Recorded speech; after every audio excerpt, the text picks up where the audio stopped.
Bom dia, gente.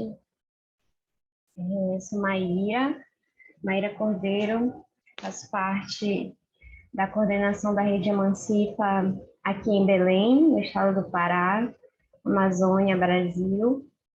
E hoje a gente está aqui no nosso evento, que se chama Segunda Conferência Freire, construindo a ponte entre a educação popular e a universidade. O nosso evento iniciou ontem e vai até dia 21 de outubro. E hoje iniciam os espaços dos GTs, de apresentação de trabalhos. O nosso GT é o 5, que tem como título Feminismo e Reprodução Social. E para esse debate, nós temos 5 trabalhos, né, que seriam apresentados. Cada expositor tem até 10 minutos para expor seu trabalho. E aqui na nossa sala, nós temos agora 3 expositoras. A Helena, né, que tem o título do trabalho dela, Paulo Freire, a Pedagogia da Autonomia, a Educação de Pessoas Idosas. Também a Vanessa, Psicologia Escolar na Pandemia, Valorizando Saberes e Experiências. E a Rayane, A Cozinha do Movimento, experiência do cursinho popular da Rede Emancipa em Curitiba, Paraná. Acho que a gente pode seguir a ordem que está na programação, começando pela Helena. Também queria desejar bem-vindas, né? Boas-vindas para todas e para o Danilo também, que está por aqui. Fiquem à vontade, né? No chat vocês podem estar colocando comentários, perguntas, a Dani vai estar de olho no chat. E cada uma de vocês vai ter 10 minutos. Então, eu vou estar contando o tempo aqui. Quando chegar em 7 minutos, acho que a Dani pode avisar. Pode contar o tempo, Dani? E aí, quando Posso. chegar em 7 minutos, pode avisar no chat. Então, é isso. Começando pela Helena. Boa apresentação. Eu vou só Bom dia a pedir, todos antes e da Helena todas. começar, só pedir, pronto, para a Jamile desligar o microfone dela, estava com um pouquinho de eco. Pode seguir, Helena. Tá. Bom dia, gente, a todos e todas, né? Eu sou Helena, eu moro em Belo Horizonte, Minas Gerais, né? Estou muito feliz em participar aqui, que esse trabalho que eu vou apresentar aqui bem rapidamente, né? É um trabalho que começou em 2017, com alfabetização de mulheres idosas na periferia aqui de Belo Horizonte, que é denominada aqui Alto Vera Cruz, né? É uma região é, é, muito grande aqui em Belo Horizonte, e eu tive a oportunidade de conhecer uma idosa, a princípio era uma só, que pediu para eu ensiná-la, né, a escrever, e aí na semana seguinte eu tinha 20 idosas lá pedindo essa oportunidade também. Então, nós fizemos um trabalho, né, de 2017, encontros semanais, uma vez por semana. Eu usei o método Paulo Freire para alfabetizá-las, e quando chegou a pandemia, a gente teve que parar, né? Então, esses 2 anos, não tinha, eu fiquei muito angustiada, porque a maioria delas não tinha celular, as que tinham celular não eram um smartphone que eu pudesse trabalhar com elas, oficinas online, né? Então, eu comecei a ter assim, contatos por telefone com elas, para saber como é que elas estavam, né? Como é que elas estavam enfrentando esse momento.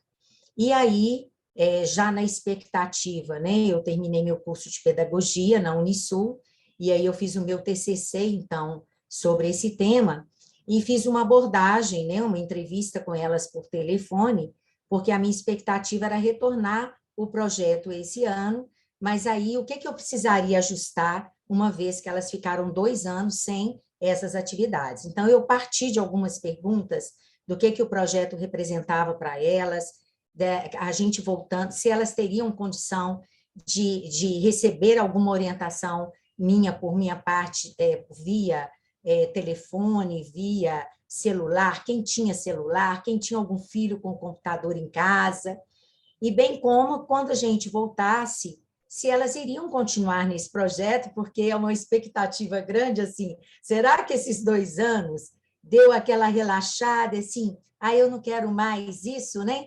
Então, foi um momento ali que eu usei para trazer essas respostas para que eu pudesse me preparar para o retorno agora em 2022, né? Então, todas elas manifestaram interesse de continuar, deram depoimentos lindíssimos sobre o que o projeto representou na vida delas, né, em termos de transformação. Muitas delas, na carteira de identidade, assinavam com a digital, e aí trocaram a identidade, porque agora sabiam, né, escrever o nome delas, né? E colocaram algumas expectativas assim de novos aprendizados, como, por exemplo, a questão tecnológica, né? Assim, aquelas que tinham telefone, saber mexer, porque elas não sabiam mexer. Isoladas dentro de casa, não tinha ninguém para ensinar também. E também uma questão muito que chegou foi a espiritualidade, de eu trabalhar com elas também o estudo da Bíblia, porque elas ficaram esses 2 anos sozinhas em casa e elas gostam muito de ler a Bíblia, mas elas não entendiam. Leiam com dificuldade e aquilo que conseguia ler não conseguia entender. Então, a partir disso, né, eu tracei todo um planejamento, já retomamos as aulas esse ano e aumentamos para 20 idosas, então minha expectativa foi muito bacana, porque além delas não saírem, não abandonarem o projeto, elas trouxeram novas idosas que queriam também aprender a partir, né, da experiência delas, e aí eu fiz um planejamento, então, a partir desses resultados dessa pesquisa, que me foram muito úteis para isso, né? A minha orientadora foi a professora Maria Sirlene, da Unisul, ela ficou de entrar, mas ela deve ter tido algum problema também, e eu fiquei muito feliz. Então, eu continuo o projeto agora, né? Pretendo até escrever depois mais artigos sobre isso, porque uma grande dificuldade que eu tive foi de encontrar publicações específicas voltadas à pessoa idosa. Eu tenho aluna de 95 anos, né? E a gente sabe que o programa da EJA, ela não é para esse público, né? É um programa bacana que a gente tem, mas para o adulto. Então, para a pessoa idosa, a gente precisa estar produzindo mais conhecimento nessa área e orientando, porque, infelizmente, de acordo com o IBGE, o maior índice de analfabetismo no Brasil está com as pessoas idosas, né? Então, assim, eu fiquei muito feliz, eu não sei se eu já dei o meu tempo aí, mas eu fiquei muito feliz com essa oportunidade de escrever, né, essa minha experiência, compartilhar essa minha experiência. Tem muito mais outras coisas no artigo, assim, especificadas, mais detalhes, mas, assim, é um trabalho que eu faço, inclusive agora, ainda tem ainda uns minutinhos, uma das questões que eu deixei no artigo para futuras pesquisas é que eu me candidatei também como conselheira no Conselho Estadual do Idoso, para que a gente pudesse trabalhar políticas públicas também nesse sentido de educação de pessoas idosas, né? Ao contrário de que muitas pessoas dizem que as pessoas idosas não aprendem nada, que não tem uma expectativa de voltar, né, a aprender alguma coisa, pelo contrário, né, esse grupo de idosas do Alto Veracruz, elas nos mostra cada dia a necessidade, né, de aprendizagem, de saber mais, o tanto que eu aprendo com elas, com as experiências de vida que elas têm. E aí, a partir disso, então, uma das sugestões que eu deixo no meu trabalho também é expandir, sabe, essa pesquisa. Em Belo Horizonte, nós temos 9 regionais municipais, e eu estou em uma delas, que é na região leste. Então, assim, tem muitas pessoas idosas precisando, sabe, de uma pessoa que as oriente, sabe? Tirando, como o Paulo Freire nos ensinou, essa educação extramuros, não precisa estar dentro de uma escola, né, para ir, até porque as escolas têm horários noturnos que elas não conseguem ir, a maioria tem que dar almoço para neto, levar neto para a escola, então a gente tem que se adequar às necessidades, mas que elas estão aí, assim, sabe, sedentas pelo conhecimento, sim. Então, uma das minhas propostas é fazer uma pesquisa nessas 8 regionais de Belo Horizonte, para que a gente possa formar educadores sociais para levar esse trabalho, né? E sempre baseado aí na metodologia Paulo Freire, dessa educação popular, né? Dessa educação a partir das experiências que cada uma delas trazem, que é riquíssima, né? São mulheres que não tiveram oportunidade de estudar quando eram crianças, ou porque os pais não permitiam que mulher estudasse, ou porque elas casavam muito novas, né? Muito novinhas e já começavam a ter filhos. A maioria tem 12, 13, 15 filhos. Então, que tempo que elas tinham para elas, né? E agora, nessa idade, né? A minha mais novata, ela tem 70 anos, então está nessa fase. E assim, é maravilhoso, sabe, gente? É maravilhoso essa experiência que eu tenho com elas e que eu quero expandir, sabe? E levar. Eu sozinha, eu sei que eu não dou conta, porque é um trabalho voluntário que eu faço, né? Mas quem sabe aí, através de um programa junto aos conselhos municipal do idoso e estadual do idoso, a gente não consegue formar educadores, né? O próprio curso de pedagogia não nos dá muita base para isso, né? Eu tive apenas uma disciplina no curso que falava sobre EJA, e eu tenho alunas lá que até passaram por EJA e foram, sabe, sofreram preconceitos de pessoas mais novas. Então, assim, levar, sabe, esse trabalho para outras regiões, né? Então, eu fico muito feliz de ter tido a oportunidade e tenho ainda, né? Porque nós continuamos, né? Uma vez, ontem mesmo, eu estava lá com elas, né? Toda segunda-feira. Eu tenho 2 turmas, uma de manhã e uma à tarde, né? Para dar oportunidade para todas poderem participar. E hoje já são 20, né? Então, assim, eu estou muito feliz e agradeço a oportunidade por estar aqui compartilhando com vocês essa minha experiência. Muito obrigada. Muito obrigada, Helena. Importantíssimo o trabalho, né, que tens desenvolvido.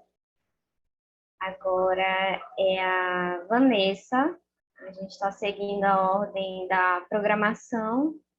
Se vocês tiverem acesso. Bem-vinda, Jamile, foi que entrou agora. Oi, Pode ir, Vanessa. Não sei se vocês estão me ouvindo. Sim. Tá, eu vou tentar compartilhar os slides que eu fiz como recurso visual, porque como a gente não usa muito o Zoom, o Danilo é meu coautor, né? Até brinquei com Ah, ele. sim. A gente vai aprender hoje, então qualquer coisa vocês Tá vão ver. ótimo. Aí a Dani vai estar avisando no chat, tá bom? 1 minuto de você. Tá.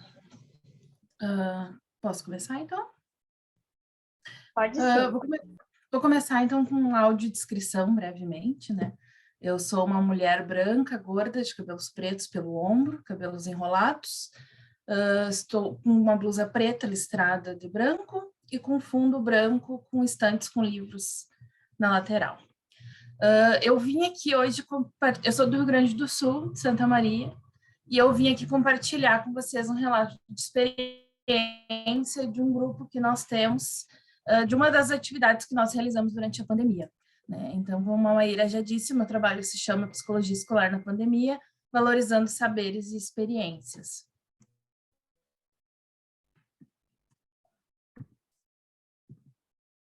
Só um pouquinho. Tá. O nome do nosso grupo é Compartilha, né? Ele é um núcleo de ensino, pesquisa e extensão. Nele, nós temos, trabalhando em conjunto, 2 professoras que são responsáveis, mestrandos, doutorandos e o pessoal da graduação. Nós somos do programa de pós-graduação em psicologia. Existem pessoas de outras áreas, mas a grande maioria realmente são psicólogos. Nós temos um vínculo com uma escola municipal de ensino básico desde 2015, 2016, por aí.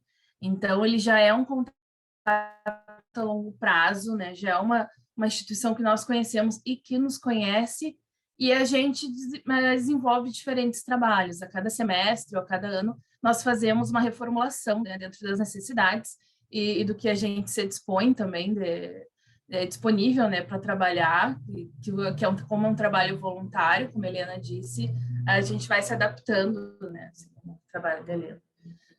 A gente sempre busca trabalhar com a comunidade escolar como um todo. Então, nós já trabalhamos com diferentes séries, nós já trabalhamos com EJA, nós já fizemos a loucura de trabalhar com a escola inteira, né? A gente foi assim, com um batalhão de gente para lá, mas foi bem difícil, porque a gente tenta sempre desenvolver essas atividades no horário escolar, quando é com os professores, no horário de trabalho. Então, a gente vai adaptando. Durante a pandemia, né, todas nós precisamos nos adaptar, com a gente não foi diferente, a gente só tinha certeza de que a gente não queria parar com a extensão. Então, a nossa dúvida era como fazer isso. Nós iniciamos esse trabalho, então, eu estou falando de uma cartilha, né, mas o trabalho que resultou dessa cartilha, ele foi desenvolvido no primeiro ano de pandemia, então foi bem no início, onde estava todo mundo se adaptando. Foi oferecido para as professoras e professores da escola. Nós tivemos, em média, 14 a 15 professores participando, né, a maioria mulheres, o nosso grupo também, a maioria são mulheres. O grupo foi feito online, utilizando o Meeting, que é o que nós utilizamos basicamente na universidade nesse período. E nós buscamos proporcionar um espaço seguro de troca, de participação. E aí uma das escolhas que nós fizemos é o nosso grupo participar integralmente. Nós somos um grupo grande, acho que agora nós estamos entre 10 pessoas, 9 pessoas. Então, nós tínhamos a opção de ter poucos mediadores, que geralmente é como a psicologia trabalha com grupos, mediando aquele grupo, mas por já conhecer a escola e por já se considerar parte daquela comunidade escolar, nós optamos em participar desse grupo de uma forma horizontal, digamos assim, né? Nós tínhamos os mediadores, nós nos revezávamos, mas a gente também fez parte desse grupo, né? Porque a gente também estava passando maior parte pelas mesmas experiências e pelas mesmas dificuldades. Depois desse período, esse grupo durou um ano, todo o primeiro ano de pandemia, nós iniciamos uma escrita colaborativa de uma cartilha. Então, nós buscamos desenvolver, assim como foi o grupo, um trabalho integral, né, com os professores e com o nosso grupo. Essa é a capa da nossa cartilha, tem um QR Code para acessar ela está disponível na versão online. O título dela é Construindo Presença nas Ausências, Reflexões sobre Docência e Trabalho Remoto no Contexto da Pandemia. Então, dentre as coisas que estão abordadas nela, eu vou trazer alguns recortes dela, né, mas ela está disponível integralmente online para quem se interessar. Então, essa fala que está embaixo é um recorte da cartilha, que é a fala de uma das professoras, que muitas vezes nós somos objetos da pesquisa ou do estudo, e temos a oportunidade de ser sujeitos. Foi uma fala dela referente à confecção da cartilha, porque eles ficaram muito surpresos desse convite, porque não é o usual, né? Geralmente a gente desenvolve uma atividade e depois a gente produz individualmente, dentro dos nossos murinhos da universidade, que a gente brinca no grupo, né? Mas o que a gente busca no nosso trabalho é justamente a valorização dos múltiplos saberes e esse trabalho linear, né, de não nos colocarmos como indo lá coletar os dados, né, utilizá-los, não, nós tentamos fazer parte dessa comunidade. Das sensações que apareceram constantemente, né, tanto quando a gente foi fazer a cartilha, quanto no grupo, a ansiedade, insegurança, né, o medo de não dar conta do trabalho, né, de estar dentro de casa e não... E uma frase que até eu acho que faltou colocar ali, que talvez poderia acrescentar, mas como, né, a gente tem que falar rapidinho, que é uma das professoras dizendo que a escola invadiu a casa dela. Então, acho que muitos nos sentimos assim, né? Os espaços invadem também o nosso espaço privado, e a gente tem que se adaptar a isso e dar conta disso. Eles sentiram uma cobrança muito grande nesse momento e tiveram muitas críticas também na maneira como o Estado trata a educação, que dentro da nossa realidade não poderia ser diferente, né? E aí uma das falas que eu trago para ilustrar também essas demandas, esses incômodos deles, foi a frase de um professor que problematiza essa visão do professor herói, né? Que me incomoda a percepção de herói, pois nos tira do lado profissional como se o professor pudesse pegar tudo, abraçar tudo. Então, essa ideia, né, de que a docência é uma vocação, então é tudo lindo, maravilhoso, tu vai ter que dar conta de tudo. É algo que demanda muito deles, assim. Como fazer a presença nas ausências é uma relação com o título e veio justamente desse relato de uma das participantes, né, sobre as alternativas que se estavam usando então para se fazer presente, né? Então era através de áudios, mensagem de textos, cartas, estratégias usadas usando um motociclista circulando pela comunidade, que foi uma forma que eles acharam de manter contato com os alunos e tentar, de certa forma, prevenir a evasão, né, que foi bem grande no período, permanecer unidos e com a esperança do encontro. Eu acho que uma das coisas que mais me marcou, falando individualmente, foi eles trazerem que eles nunca tiveram tão próximo dos colegas. Então, quando eles estavam em distanciamento social, cada um na sua casa, era o momento que eles tinham para parar e conversar e se conhecer e não estar naquela correria do dia a dia de estar trocando de sala e não ter uma troca entre colegas.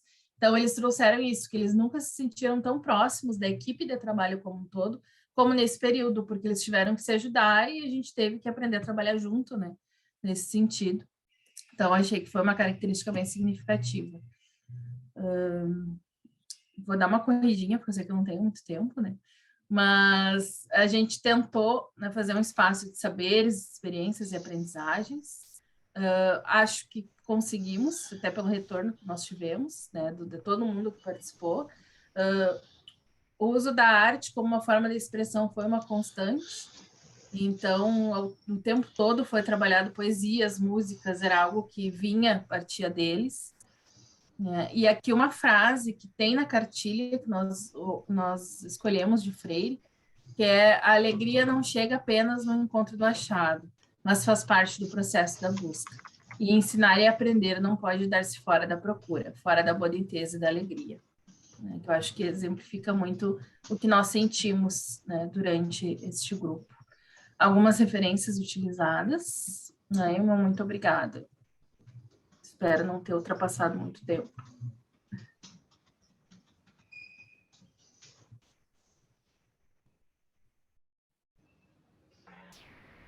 Obrigada, Vanessa. Parabéns pelo trabalho também. Entrou o Fernando aqui. Também está na nossa lista de apresentação de trabalho. Oi, bom dia. Bom dia. Eu estou meio perdida. Essa aqui que é feminismo e reprodução social? Isso. E eu acho que eu me atrasei um pouco, desculpa. Sim, a gente está seguindo a ordem da programação, mas como tu entrou agora, você pode explicar por último? Pode Tá, ser assim? posso. Mil perdão, tá? Tudo bem. Seguindo a ordem, agora é a Rayane. Pode ficar à vontade, Rayane, para começar. Bom dia, meu nome é Rayane, eu faço parte da Rede Emancipa, eu sou de Curitiba, então eu construo um cursinho popular daqui de Curitiba. Eu não sei se todo mundo aqui conhece a Rede Emancipa, sabe o que é, se puderem sinalizar aí na tela, sinal de joia para cima ou para baixo. Então eu vou aproveitar aí uns 2 minutinhos para contextualizar para vocês e também fazer um convite de que vocês conheçam. Eu vou compartilhar alguns slides, mas são só no final algumas fotos que eu quero mostrar para vocês.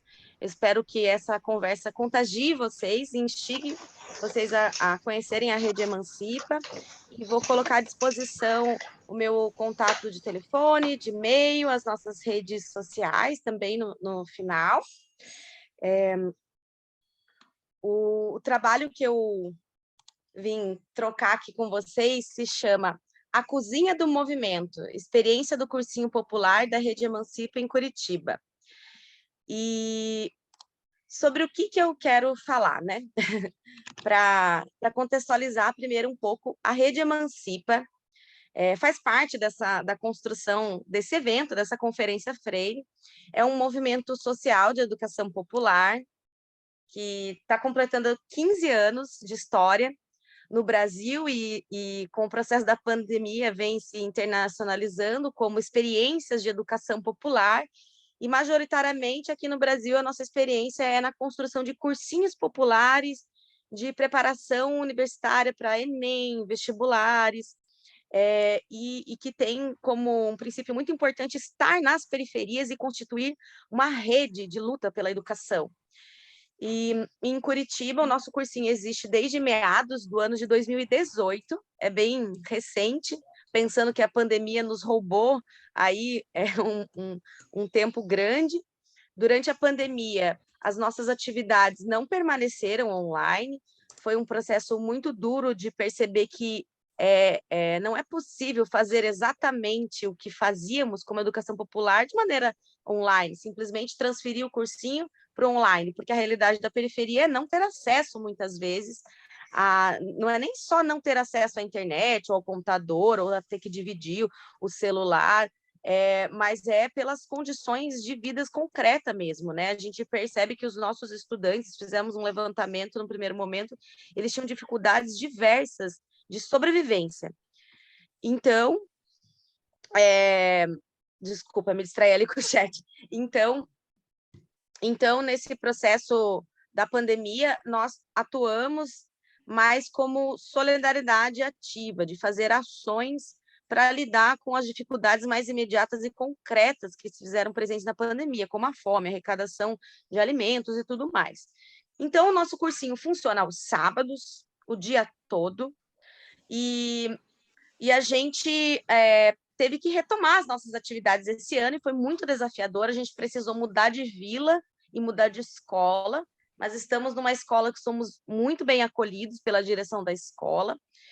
E por que falar de cozinha do movimento, né? Por que escolhi compartilhar essa experiência? Primeiro, vendo essa conferência como uma oportunidade de registro do nosso movimento, de troca de experiências, né? Sei que no final vai ter um tempinho para a gente fazer perguntas aí, um para os outros, conhecer um pouco mais as experiências.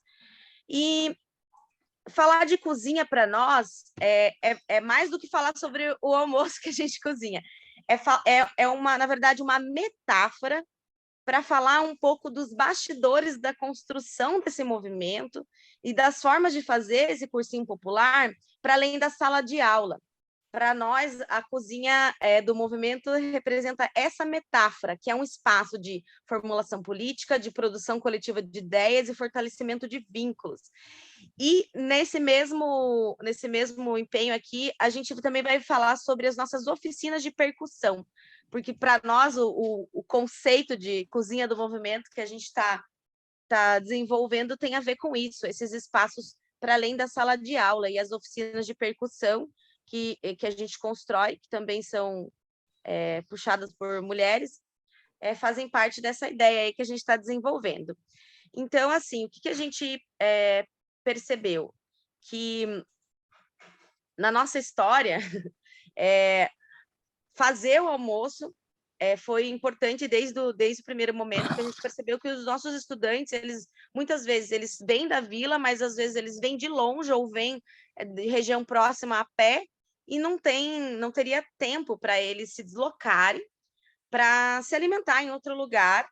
E muitas vezes isso não é só uma questão de tempo, é uma questão também de passagem, né? Já é muitas vezes difícil para eles conseguirem vir para as aulas. Então, a gente, desde o início, encarou o desafio de vamos tentar cozinhar. E muitas vezes as aulas começam ali com 2 turmas, mais ou menos 100 alunos. É bem natural que ao longo do tempo vá diminuindo e fique uma turminha menor, porque os nossos alunos no meio do caminho vão encontrando desafios, tem que trabalhar, enfim, né, uma série de desafios.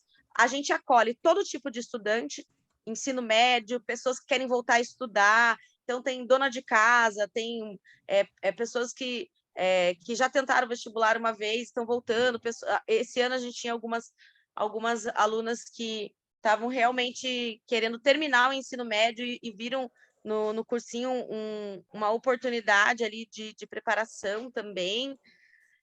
E esse processo de construir a cozinha, acho que é importante comentar aqui, até na mesma linha da conversa da colega anterior, de experiências de pandemia, foi um processo importante para reconstruir a coordenação do cursinho. Porque a gente começou devagar, todo mundo, né, com muitas dificuldades, mas, ao mesmo tempo, muita gente nova com gás, querendo conhecer o movimento, construir o movimento, e a gente tem vários perfis de pessoas que atuam no movimento, né? Desde um professor que vai lá dar a sua aula e vai embora, até pessoas que têm um pouco mais de tempo para doar para a Emancipa, um pouco mais de disponibilidade. E, geralmente, essas pessoas são as pessoas que se dispõem a participar da escala da cozinha, de ajudar ali a abrir a escola, a servir o café da manhã coletivo, ajudar nas arrecadações, para que a gente tenha o que cozinhar, e na preparação desse alimento, no planejamento do que vai ser cozinhado, ou ajudando ali na hora a picar as coisas e tudo que for necessário. E a gente percebeu que, como essas pessoas que já têm um pouquinho mais de tempo para doar são as que estão na cozinha, também são as pessoas que, no processo de cozinhar, a gente constrói política, a gente pensa sobre o que está acontecendo no cursinho, comenta sobre os estudantes, porque participa professor, participa voluntários, participa pais, mães de estudantes, gente da comunidade. Com o tempo, os próprios estudantes chegam ali na cozinha, vão conversar no intervalinho da aula, que às vezes o almoço ainda não ficou pronto, eles já terminam a aula, já correm ali para a cozinha, a gente vai conversando, é um momento de feedback, um momento da gente se aproximar, se conhecer melhor e pensar sobre os rumos do movimento. Então, muitas ideias importantes para o movimento, inclusive as oficinas de percussão, foram desenvolvidas na cozinha, porque são muitas vezes essas pessoas que têm um pouco mais de tempo para doar para o movimento, que de fato querem construir a política do movimento, se envolvem, é algo bem natural. Então, muitas vezes é algo que fica, essas coisas de bastidores ficam, nem sempre ganham a devida visibilidade, mas é um processo bastante consciente que a gente tem hoje de que esse é um espaço também de fazer política. Claro que não substitui reuniões e outros momentos mais organizados, mas é um momento necessário, né, diante da falta de tempo para a gente construir a nossa política. E agora eu queria compartilhar rapidamente, para fechar, algumas fotos com vocês, que eu vi que o tempo já está correndo. Eu vou habilitar... Ah, você conseguiu. Ah, ótimo. Acho que eu coloquei aqui no PDF, mas tá ótimo, dá na mesa. Vocês estão chegando direitinho, né? Estamos. Então, aqui são, só para vocês conhecerem um pouco de nós, essa é a nossa turminha desse ano, aqui é a gente em círculo, e ali em cima a aula inaugural, e no lado esquerdo uma atividade que a gente fez no Dia dos Professores, que foi um grafite coletivo, em uma parede bem pertinho da cozinha, que é onde fez sentido para os nossos estudantes deixar a nossa marca na escola. E é um espaço que, no cotidiano da escola, é mais frequentado por professores, os estudantes não passam ali. E para nós foi muito simbólico ver a inversão da lógica do Emancipa, que o espaço da cozinha dos professores no Emancipa é o espaço que os estudantes mais frequentam. E algumas fotinhos da nossa construção, a arrecadação de alimentos que a gente faz por redes sociais, as trocas culinárias que a gente aprende ali, de como descascar alho e tudo mais, são momentos bem gostosos. E aqui foi um dia de feijoada, a gente também se organiza para conhecer se tem estudantes que são veganos ou vegetarianos, e com o preço que está a carne, a nossa alimentação acaba sendo geralmente vegetariana, né? Pelo preço dos alimentos. E também a gente vem pensando na construção de círculos com o MST, para discutir de onde vem o nosso alimento, para a gente deixar essa cozinha ainda mais perto. E também tem uma companheira que é daqui de Curitiba, que constrói o Emancipa Malês, assim como o nosso companheiro da Guiné-Bissau, que estava lá na conferência de abertura, e a gente começou a pensar assim, em desenvolver também alguns almoços temáticos para fazer essa troca, né, de refletir o quanto que a cozinha é um espaço de pertencimento, o que a gente come, como a gente come, por que a gente come, diz muito sobre a nossa cultura, sobre a nossa forma de partilhar e pensar um pouco nas nossas memórias afetivas, né?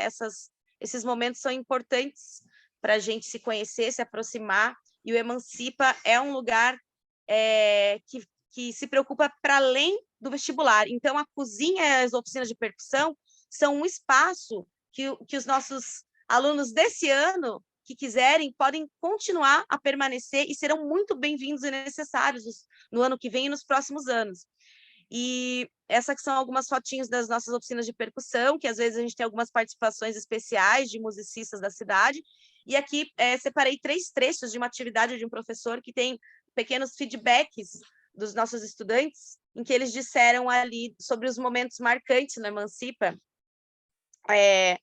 E uma das meninas falou da aula de filosofia e a oficina de percussão. Foi bem emocionante. E ali embaixo, no meio, está escrito, né, que foi a aula inaugural e as apresentações artísticas. Então, a presença da arte, desses momentos, como muito importante, achei legal trazer aqui para vocês. E ali embaixo, outro momento que marcou... eu que não estou conseguindo ler e enxergar. Outro momento que marcou foi quando uma professora olhou nos meus olhos e disse que eu posso chegar onde eu quiser.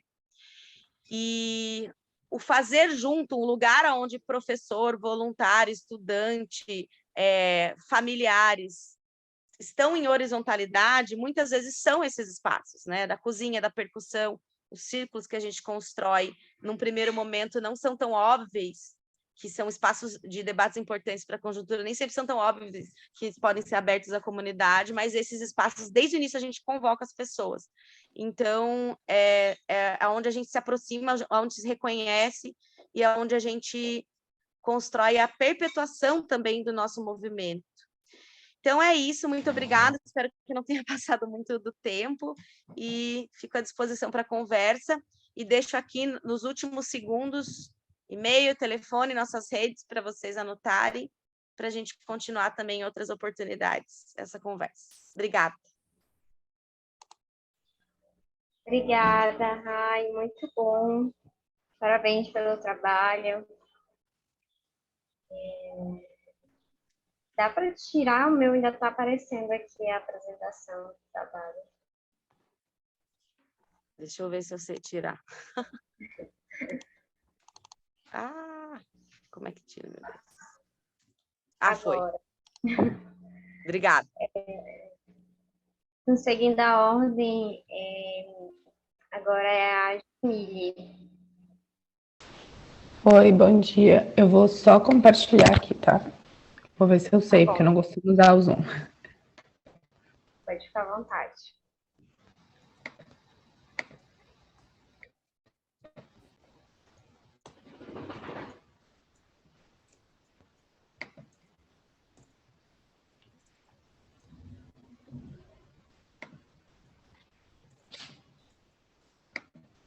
Não sei como é que compartilha aqui. São guias que compartilha? Que aparece na minha aba inteira. Daí ele vai compartilhar a tela do seu computador. Ah, tá. Peraí, então vou ter que deixar aberto.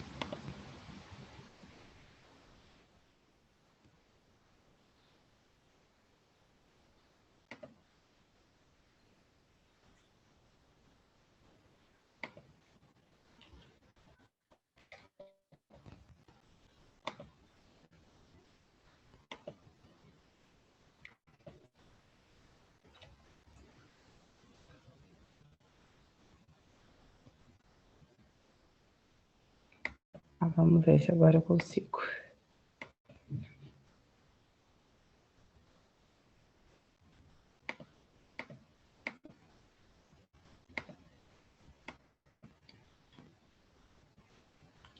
Vocês estão vendo a tela?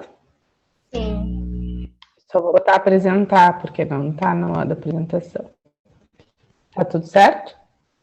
Sim, pode começar. Tá bem, tá. Então, bom dia, né, a todos que estão aqui. É um prazer estar aqui com vocês hoje para falar sobre o que eu venho pesquisando. Fiz uns slides porque senão me perco no tempo. Vou iniciar, então, agradecendo a organização da conferência, né, por permitir essa troca entre nós, que também é um grande fortalecimento. Eu me chamo Jamile, eu sou graduada em gastronomia, sou professora da Universidade do Vale do Taquari, Rio Grande do Sul, educadora popular na ocupação Mulheres Mirabal, sou mestre em educação pela Universidade Federal de Pelotas e doutoranda em educação pela Universidade Federal do Rio Grande do Sul.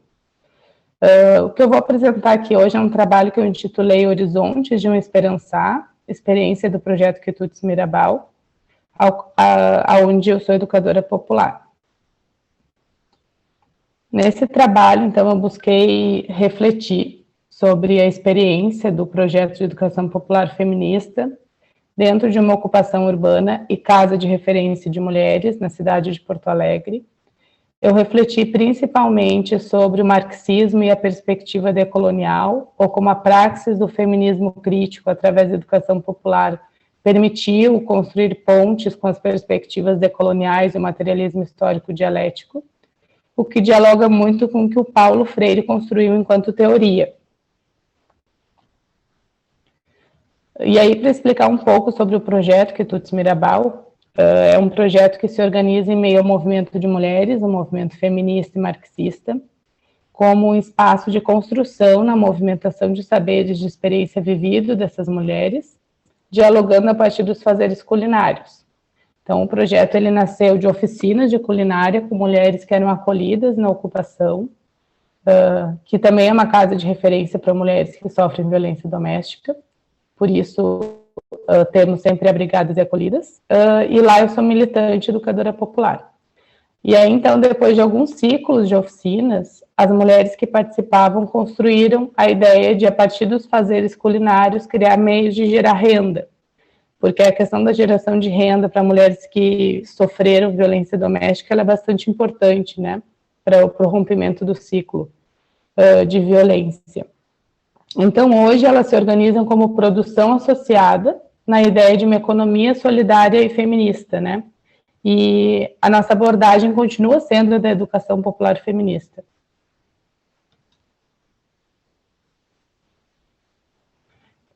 Então, uma das ideias que eu trouxe no que eu escrevi, né, é que se para o feminismo marxista não existe um feminismo autônomo, que seja desvinculado da perspectiva de classe, a educação popular ela vai sempre partir da experiência.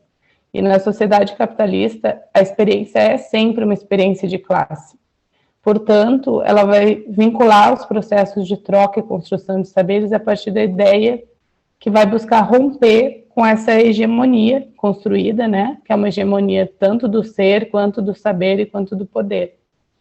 O Paulo Freire, ele construiu a ideia de que a partir da realidade concreta a gente consegue dialogar as várias dimensões e temporalidades da vida. Então, nesse sentido, a ideia dele fortalece o materialismo histórico, ao passo que, por ser uma abordagem que permite o diálogo com a vida, vai sempre trazer as questões concretas da vida. E a proposta dialógica, né, trazida pelo Freire, traz no pensamento uma crítica que considera também a violência colonial, quando traz a ideia de um conhecimento que seja plural, diverso e que parta da experiência, porque partir da experiência é romper com a hegemonia de pensamento. E isso é um dado assim, coletado durante as oficinas, né, que a gente teve com a abordagem da educação popular. Na cozinha isso é bastante importante, porque na minha área, que é a gastronomia, é uma área extremamente eurocentrada, patriarcal. Então, o que foi os fazeres e saberes culinários, eles foram reconhecidos como saberes e fazeres que tinham diálogo com o capital a partir da inserção de homens europeus na cozinha, né? E é daí que nasce a concepção de gastronomia, de chefe de cozinha. Então, quando a gente dialoga com a experiência das mulheres, a gente cria uma ruptura nessa noção do que é ou não é uma gastronomia brasileira. Então, pensar a educação popular feminista é considerar tudo isso, né? Pensando a experiência das mulheres, que vai se dar através das subjetividades que elas constroem historicamente. E na cozinha a gente tem uma questão de histórico condicionado, mas que a gente pode romper, até como a colega trouxe ali, a cozinha é um espaço político, é um espaço pedagógico, e, ao mesmo tempo, não abre mão da objetividade trazida pela perspectiva materialista. Então, isso é um dado coletado do projeto, né? A partir disso, então, a gente pensa na praxis do projeto Quitutes Mirabal, que na experiência com mulheres, a ponte que foi construída entre não negociar os pressupostos marxistas do materialismo histórico dialético e a educação popular, na abordagem dialógica e na ruptura com o sentido hegemônico do conhecimento, permitiu que a gente construísse um projeto que fosse com e entre mulheres, e não um projeto para as mulheres. Então, ele cumpriu com a sua ideia inicial de gerar renda, mas ele foi muito além disso.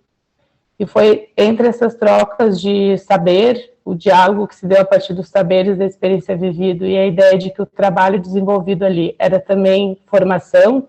Então, enquanto a gente trabalha, a gente está se formando, a gente está se educando, que a gente conseguiu construir um projeto de emancipação feminista, que fissurou algumas lógicas dominantes e conduziu a novas formas de organizar a vida. Então, esses modos de vida que vão se expressar desde a horizontalidade com que aquelas mulheres estão construindo o projeto, discutindo, estudando, planejando e organizando o que vão produzir, passando pela forma com que elas organizam e dão sentido ao trabalho que fazem, considerando desde o cuidado com as crianças até as demandas mais cotidianas como produtivo, né? Então, a mulher que está cuidando da criança, ela também entra na divisão de lucros do que elas produziram, porque isso é visto como trabalho para aquele grupo, até a forma com que elas pensam a própria comercialização do que elas fazem. Então, aonde que a gente vai vender, para quem a gente vai vender, qual preço a gente vai cobrar. Aqui eu trouxe o logo do projeto, tá? Foi um logo construído por elas, através de um edital que a gente ganhou na URGS, que é o edital do Faísca. Então, elas que construíram esse logo.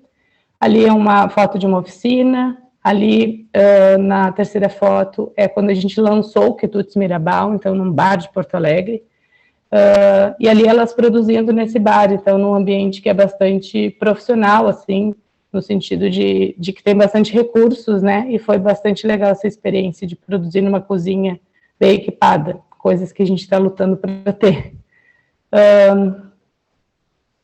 Agora, para finalizar, né, então, a experiência que eu descrevi aqui para vocês, né, ela atravessou várias das esferas de dominação e exploração das mulheres. Ao mesmo tempo, ela aconteceu a partir do tensionamento entre as propostas do materialismo histórico, educação popular e as perspectivas decoloniais, que, sendo costuradas através do feminismo, constroem caminhos transformadores para as mulheres, que são caminhos calcados na ideia do esperançar de Paulo Freire, mas que a Bell Hooks chama atenção como ela denomina, né, como feminismo visionário, onde a gente deve fundamentar nossa imaginação na realidade concreta, enquanto simultaneamente imaginamos possibilidades que sejam além dessa realidade. Então, agradeço a atenção de vocês. Esse é meu e-mail. Quem quiser trocar alguma coisa, acho que a gente dialoga bastante aqui, mas fica o registro. Agora eu vou tentar tirar aqui. Deu certo. Parabéns, Jamile, pelo trabalho. Obrigada. Agora é o Fernando. É você e a Ana que vão apresentar? Vocês dois juntos?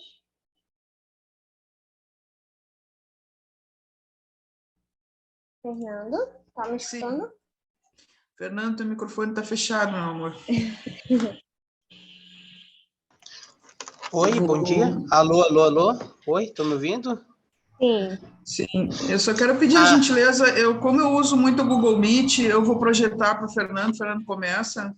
Eu só me lembrem aonde que eu clico aqui para apresentar o... No compartilhar tela e alguém tem que liberar para a senhora. Compartilhar a tela é share? Já está liberado. Isso. Ai. Share screen, se não me engano. Sim, deixa eu abrir ele aqui, então. Então, vocês são o último trabalho, né? Eram 5 trabalhos. E aí a gente finaliza com vocês, tendo 10 minutos para apresentação apresentação. E após a apresentação de vocês, a gente abre para fazer um debate, né? A gente ainda tem um tempo, então dá para abrir, fazer perguntas, proposições, enfim, tá bom? Por gentileza, desculpe interromper. Vocês já estão enxergando? Sim, estamos. Abriu para vocês? Sim, Tá. sim. Sim. Fernando, tá bom Tá. para ti? Sim, tá ótimo. Bom dia a todos. Primeiramente, eu quero agradecer a organização do evento, a todo o Demancipa, que eu já tive a honra de fazer formação aqui com vocês, e a abertura do espaço de trazer o projeto de pesquisa que eu desenvolvo na minha universidade com a minha orientadora, a professora Ana Carolina, que é patronas da Feira do Livro de Porto Alegre, Maria de Norá, 1989, e Lia Luft, 1996, a patronagem como uma mediação para o discurso de presença feminina. O que trata essa pesquisa? A gente está fazendo um levantamento, assim, da questão das patronas da Feira do Livro, né? E esse projeto de pesquisa é financiado pela Poubex, um departamento da minha universidade, né? E tal, que teve a primeira edição, que a gente pesquisou entre a Maria de Norá e a Lia Luft. Estamos na segunda edição, que é da escritora Patrícia Brin, que foi o patrono em 1998, e a Jane Tukikian, 2011. E é a questão de analisar, fazer a mediação entre a feira, a patronagem, a autoria feminina e a leitura e o desapagamento feminino. E esse projeto pretende descrever os aspectos do tema registrado em publicação da época do jornal Zero Hora, em entrevistas, nota de depoimento, entre outros, sob enfoque do letramento de precurso e de suas possíveis modalizações, que são dialógica, intervencionista, viscerais e identitárias.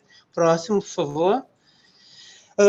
Vou começar pelo contexto do histórico do evento, né? Ele surge dia 17 de novembro de 1955, na Praça da Alfândega, idealizado pelo jornalista Sai Marx, né? Que ele cria o evento para desmitificar o ato de leitura, né? Porque antigamente a leitura era focada mais em lugar refinado, como eram as livrarias antigamente, né? Então a Feira do Livro é meio para quebrar esse paradigma, né? E hoje o evento segue sendo promovido pela Câmara Rio-Grandense do Livro, tá? Porém, a imagem de patrono do evento surge em 1965, que começa com a homenagem de autores e escritores já falecidos, que começou com Alcide Maias, ao Caldas Júnior, Calmões, Alceu Walski e Simões Lopes Netos. Próximo. A questão do patrono tudo na Feira do Livro, ele é uma comissão da Câmara do Livro, né, que faz a escolha do nome, né, da figura que vai ser patrono, né, e sendo que tem a figura, assim, tipo do xerife do acontecimento e da efetividade literária na Praça da Alfândega, que a função toda é abrir e fechar o evento, né. O primeiro patrono vivo, homem, né, no caso, foi Érico Veríssimo, em 1976, foi o primeiro patrono vivo. E aí a primeira mulher a ser patrona foi a Maria de Norá, em 1989, que é um destaque do nosso estudo, né, e depois, em 1996, foi a Lia Luft. Próximo. A Maria de Norá, no caso, nasceu dia 13 de maio de 1925, faleceu 15 de dezembro de 2007, né? Foi escritora de infantis e infantos juvenis, foi professora e sendo patrona em 1989, da Feira do Livro. Lia Luft, que nasceu dia 15 de setembro de 1938, no município de Santa Cruz do Sul, né? Faleceu dia 30 de dezembro de 2021, que é muito recente, né? Foi escritora, tradutora, colunista mensal da revista Veja e professora aposentada na URGS, né? A nossa metodologia é de caráter bibliográfico e descritivo, com análise quantitativa e qualitativa, e a investigação a partir de levantamentos de reportagem de jornais da época, né? Que a gente conseguiu graças ao Centro de Documentação e Informação, CDI, do jornal Zero Hora. Obrigada, e agora Fernanda. Tá. Eu sou Ana Carolina, eu tenho uma história aí na parte da educação, eu costumo brincar que eu sou prof desde os 17, eu tenho 58, né? E tenho a felicidade de estar partilhando também com a vida nos movimentos sociais. Eu atuo mais dentro do movimento ambientalista, né? Mas já convivi com a Via Campesina, tive uma felicidade de ministrar aulas no ITERRA, quando a minha universidade foi fundada em 2002, Então, eu tenho muito amor. Eu costumo dizer que eu entrei naquele ambiente lá de formação do ITERRA, que antigamente era em Veranópolis, Rio Grande do Sul. Eu entrei como professora e saí como educadora, né? E Paulo Freire, obviamente, tem esse marco, né? Então, quando fui fazer meu doutorado, fui estudar os letramentos.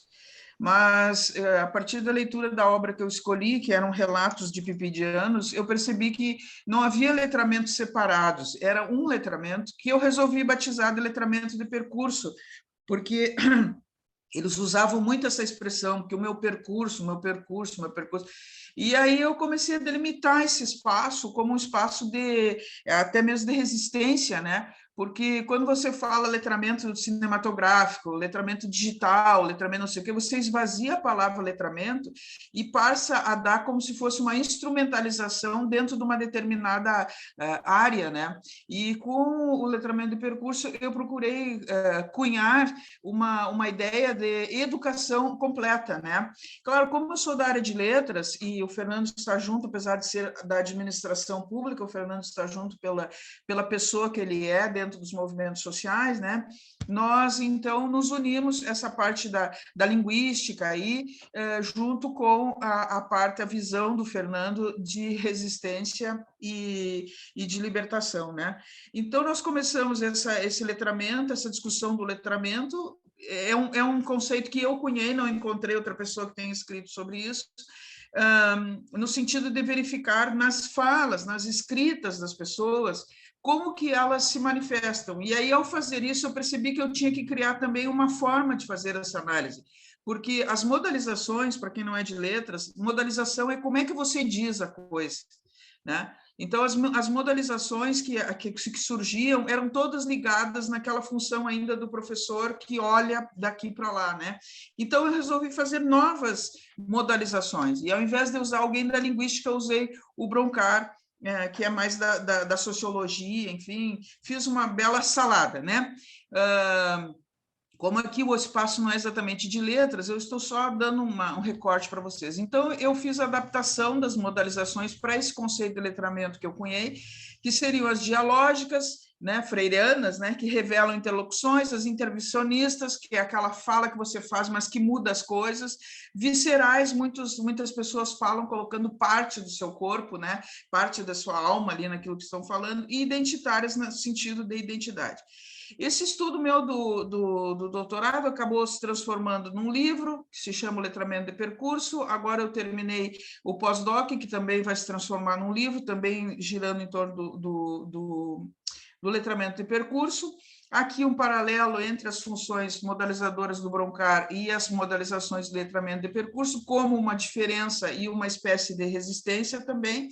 E aqui mostro para vocês, pela pressa, né, alguns detalhes que nós escolhemos para ver a função dessas mulheres na Feira de Livro de Porto Alegre. Porto Alegre, o Rio Grande do Sul, ele tem uma parte dele que é muito arraigada com a função masculina, né, com o homem, o taita, como se diz no interior, né? Tanto que nos CTGs tem o patrono, né? Nos eventos tem o patrono, sempre tem o patrão, né?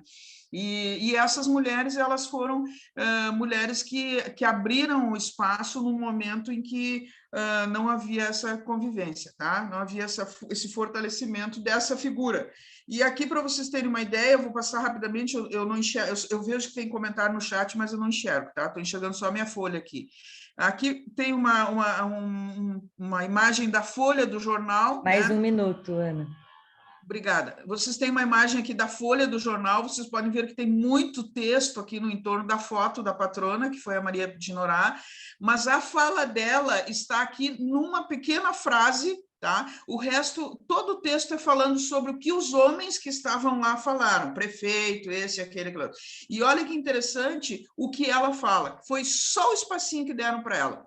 Pela primeira vez em 35 anos, sobe ao palco uma mulher e a literatura infanto-juvenil. A elas repasso esta emoção e homenagem. Então, claro, dentro da linguística, eu classifiquei isso aqui nas minhas modalizações viscerais, né? Então, ela foi lá, ela foi sustentada por aquelas falas masculinas todas, mas quando ela subiu ao palco, subiu com ela a mulher, né? Essa foi a primeira patrona. Aqui tem as outras modalizações, devido ao tempo eu não vou fazer, mas eu vou mostrar, eu vou colocar para vocês ali no chat o link do meu livro. Ele foi feito para download livre, né? Mas só para vocês verem a imagem toda do jornal, da folha do jornal, e aonde aparece a primeira patrona, né? Sempre uma falinha muito pequena. Aí, depois do longo tempo dela, veio a Lia Luft, que, embora uma excelente literata, né? A Lia Luft é espetacular nas obras dela. Assim, ela nunca teve uma figura muito militante, né? Em alguns aspectos. Eu sempre digo que eu amo a Lia Luft, apesar da revista Veja, né? Que aquela coluna dela na revista Veja era terrível. Mas, assim, ela, enquanto humana, né, na sua obra, é fantástica. E ela já ganhou um espaço maior, que foi aberto pela Maria de Norá. Ela já ganhou um espaço maior enquanto patrona, mas ainda assim, quando ela fala, tem uma diferença, né? Diferença da própria Maria de Norá, que tinha uma outra visão de vida, né? Ali, como eu disse, no caráter humano, as obras estão espetaculares, né? Mas quando ela fala, ela deixa passar algumas coisas. Por exemplo, ela tem uma parte aqui que ela fala assim, chamam ela de escritora gaúcha, e ela diz, não, eu não sou uma escritora gaúcha, eu sou tão brasileira, sou tão brasileira quanto uma preta lá de Salvador, sabe? Então, dentro da concepção dela, ela está incluindo uma pessoa, mas, na verdade, ela foi incluída, e ela, quando ela fala a identidade dela, e que tem muito a ver com o que aparecia na revista Veja, né? Que ela sempre foi muito conservacionista e muito... Vou ter que usar a palavra reacionária, né? Embora eu ame a obra da Lia Luft, ela deixa transparecer na forma como ela fala, nas modalizações, né? Como é que ela diz isso. Então, é uma pesquisa que nós estamos fazendo aí, já conseguimos a 2ª edição, né? Aqui nós temos uma modalização intervencionista na fala dela. Vejam que aqui ela já ganha mais espaço, ainda continuam os homens, né? Aqui vocês podem ver que são fotos de homens, o Ziraldo com uma foto bem grande e tal. Ela ganha um cantinho na folha, mas ela ganha um cantinho aqui já delimitando algumas coisas para a Feira do Livro, né? Ela já diz, olha, deve ser assim, deve ser assim. Então, a gente vê que ela chegou como uma mulher incluída, para dizer que tinha uma mulher, mas ela já começa a fazer uma intervenção do que ela fala. E é interessante que ela usa a palavra cuidar, né? Ela usa a palavra cuidar, e uma das coisas que ela fala é a respeito dos banheiros. Então, ela traz ainda aquela figura da mulher, mas ainda uma imagem de uma mulher que quer cuidar da casa, né?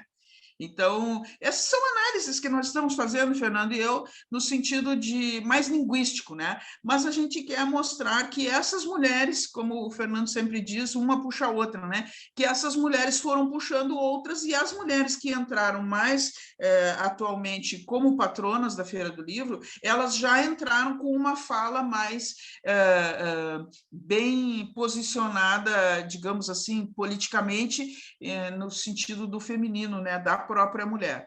Então, mas elas abriram um espaço, né?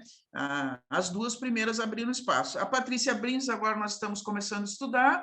A Patrícia Brins foi uma professora de artes e tal. A Jane Tutiquian já é uma professora, ela já foi, inclusive, reitora, agora há um tempo, da URGS, aqui na nossa Universidade Estadual do Rio Grande do Sul. Ela já foi reitora, inclusive. Então, a própria fala da Jane já é uma fala diferenciada, né? Mas isso aí nós estamos trabalhando agora. Então, nossas referências, nossos agradecimentos. Esse projeto foi aprovado pela Câmara do Livro, né? Não que tenha sido patrocinado, mas foi apoiado, eles acharam excelente a ideia. E o Fernando e eu estamos aí abrindo esse espaço para discutir a figura da mulher como uma figura transformadora. Então, muito obrigada ao evento, parabenizamos a todos aí e obrigada pelo espaço.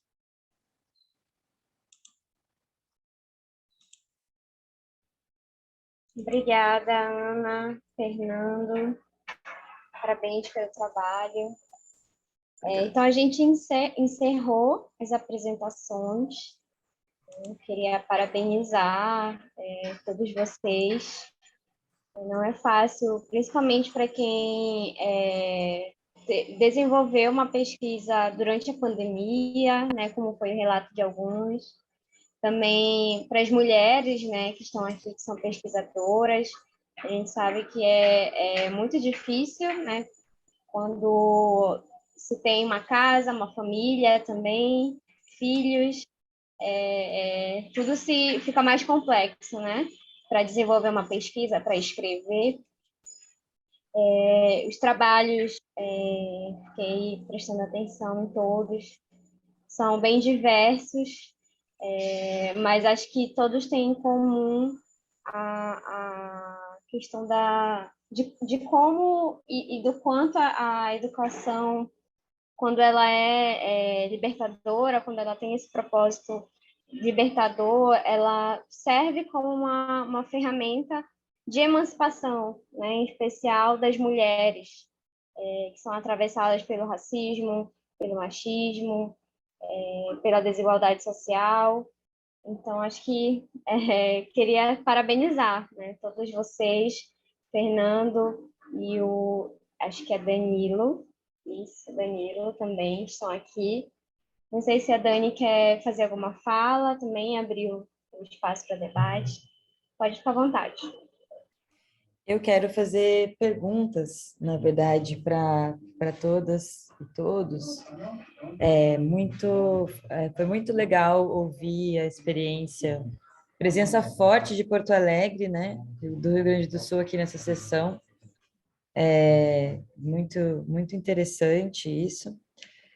E do Sul, né, porque a Rayane é do Paraná, Emancipa Paraná, então tem bastante... Estamos sul-centrados aqui nessa experiência, nesse GT. Só não se empolguem muito, porque o Rio Grande do Sul, infelizmente, está submerso num caos de pensamento reacionário, né?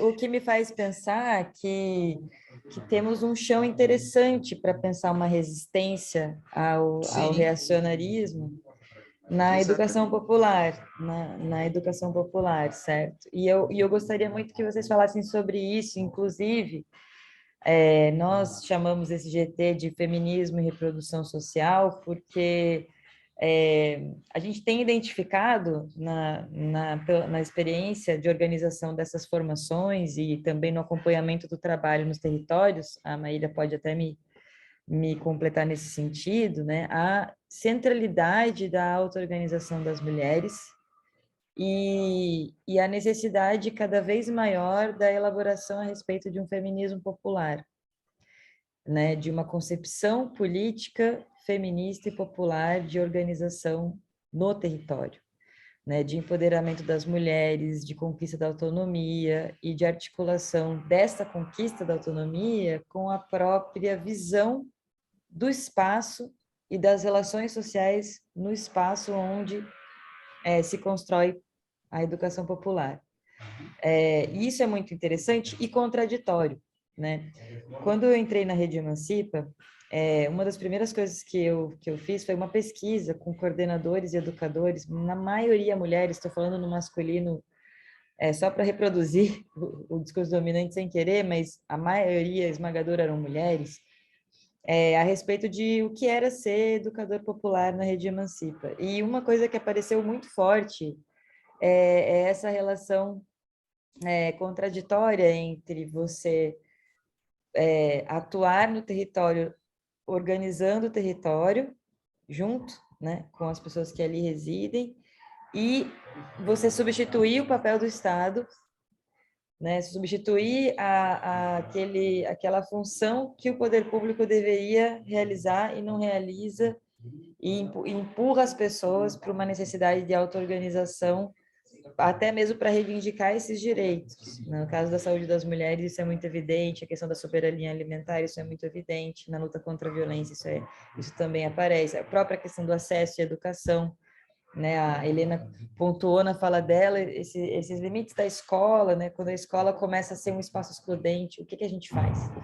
Né? Então, como é que a gente dá resposta para isso? A gente nega a escola, a gente disputa a escola, a gente faz outra escola? Aí eu queria que vocês falassem um pouco sobre isso, né? Tem experiências aqui que estão, de alguma forma, associadas ao ambiente escolar ou que disputam esse ambiente. Como vocês veem isso, né? E como vocês veem de forma mais ampla essa construção de uma perspectiva política a partir da organização de trabalhos com mulheres ou da referência ao que as mulheres representam para uma determinada experiência no território, na região, né? E se vocês concordam comigo que nós podemos, de alguma forma, partir de uma abordagem feminista popular para pensar uma alternativa ao conservadorismo, ao individualismo, à fragmentação das lutas, mas também de que maneira isso poderia avançar, né? Como a gente pode sair da reprodução e partir à transformação social a partir da vida e do cotidiano da luta das mulheres.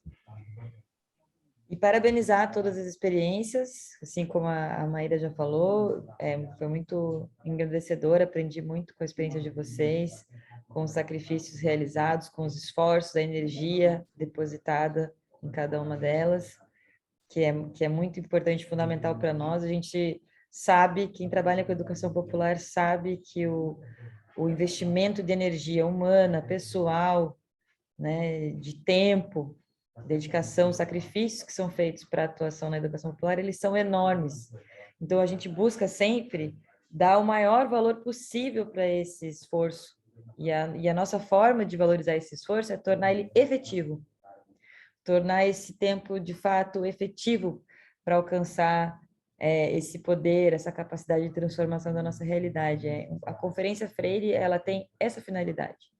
Como tornar essa atuação do cotidiano nosso mais efetiva, esse sacrifício mais concreto no seu resultado, né? na transformação tanto do ambiente como das relações e de nós mesmos, né? Então, parabenizar vocês e estamos juntos. Eu posso começar, Dani? Quero, então, dentro da sua fala aí, né, eu quero pontuar duas questões aqui em Belo Horizonte, que é a realidade aqui, né, que eu conheço mais aqui, né? Então, quando nós iniciamos esse trabalho lá no Alto Veracruz e Taquaril, que são duas regiões assim, né, onde aí a gente convive com problemas, dilemas sociais enormes, né, como o tráfico de droga, principalmente. A maioria das idosas lá são idosas que ou têm um neto preso, envolvido no tráfico, ou que foi morto. São histórias que não são muito diferentes da nossa realidade no país, não. Mas quando nós iniciamos esse trabalho lá, a partir, né, de uma demanda, né, então, outras pessoas foram ouvir o que era a Escola das Meninas, né, e por que o projeto chama Escola das Meninas? Porque nós temos aqui em BH um grupo lá nessa região que chama Meninas de Sinhá, não sei se alguém de vocês já ouviu falar, mas é um grupo de mulheres que já existe há 25 anos, que foi tirada dos tratamentos psicológicos, da depressão, através das cantigas de roda. Então, quando nós começamos o trabalho, era com uma das meninas de Sinhá, só que aí isso estendeu para a comunidade, e aí ficou Escola das Meninas, então, para não caracterizar que era um projeto apenas das meninas Sinhá. Mas, juntamente uma parceria com o CRAS da região, nós convidamos todas as pessoas, e não apareceram homens, né? Foi a primeira observação que eu fiz. Além disso, quando nós começamos, eram 20, 5 delas que eram casadas foram proibidas pelos maridos, que os maridos achavam que por que estudar na altura da idade delas, né? Elas estão mais para morrer do que para aprender alguma coisa. Então, elas foram impedidas, né? E as que continuaram são aquelas que são viúvas ou divorciadas. Então, é um primeiro ali sinal ali dessa questão que fica bem claro que as mulheres cada vez mais estão buscando, né, se empoderar, buscando o seu protagonismo, e os homens, pelo contrário, estão ainda, e a gente vê isso refletido na fala, às vezes, de algum filho, de algum neto, que não apoia a mãe ou a avó a estudar, né? E a segunda questão que eu queria comentar, a partir da sua fala, com relação às políticas públicas, né? Aqui em Belo Horizonte, é um trabalho que eu estou assim, me aproximando cada vez mais. Eu comentei aqui dos conselhos, tanto o Conselho Municipal do Idoso quanto o Conselho Estadual, para que a gente mude um pouco essa questão. Porque, infelizmente, a EJA é um programa que não é voltado para a pessoa idosa, sabe? Eu já tive a oportunidade de conversar com algumas pessoas que frequentam, e esses idosos sofrem preconceito, sabe?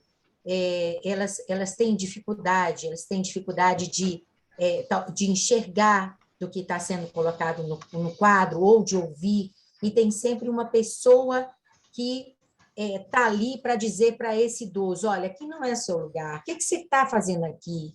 Para que você quer aprender, né? Então, eu penso que o nosso papel, o meu papel enquanto educadora social, vai ser trabalhar para a gente ter políticas públicas voltadas a essas pessoas. Né? O meu trabalho é pontual, eu sou voluntária, mas eu vejo aqui um campo enorme aqui, sabe, para atuar, para formar novos educadores, porque com certeza tem pessoas também que estão preocupadas com isso.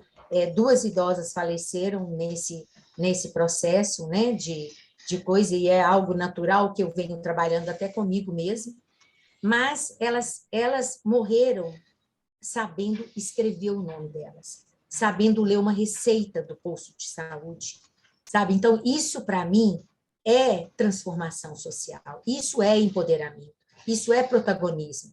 A pessoa saber pegar um ônibus, aonde ela está indo, ela saber ler o número do ônibus que ela vai, sem precisar de perguntar a alguém.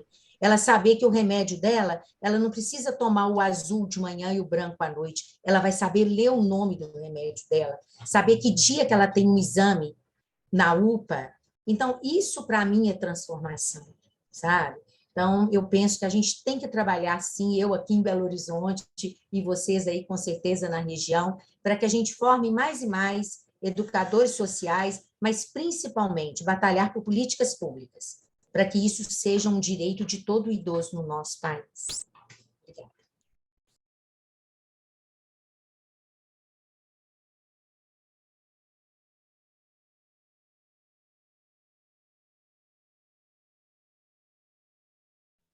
Aproveitar para avisar que está circulando a lista de presença aqui, né, Maíra? No chat. Isso, eu acabei de colocar a lista correta de presença, tá? Essa última. Vocês devem preencher, tá bom? Desconsiderem essa outra que eu mandei. Só vou fazer um comentário, eu não sei como é que a gente se inscreve, né? Mas eu vou ir falando, gosto de conversar. O Fernando nos inscreveu no evento e, à ocasião, eu disse para ele, Fernando, esse trabalho é tão focado na linguística, será que nós vamos ter espaço? Eu me lembro que a primeira vez que ele apresentou o evento, eu ainda disse para ele, Fernando, não vamos apresentar, porque o espaço, a discussão é linguística, é como que as pessoas falam, né? E o Fernando, não, professor, eu acho que tem a ver com a ocupação do espaço das mulheres, e inscreveu a gente, né? E aí, agora ouvindo vocês falarem em educação popular, foi tão importante para mim a fala da Helena. A Helena, eu terminei meu pós-doc, agora eu fiz no Cefet de Minas Gerais, lá no Posling com o pessoal do Cefet de Minas Gerais, paixão da minha vida. Mas, assim, a UERGS, que é a Universidade Estadual do Rio Grande do Sul, ela foi fundada com essa visão da educação popular, né?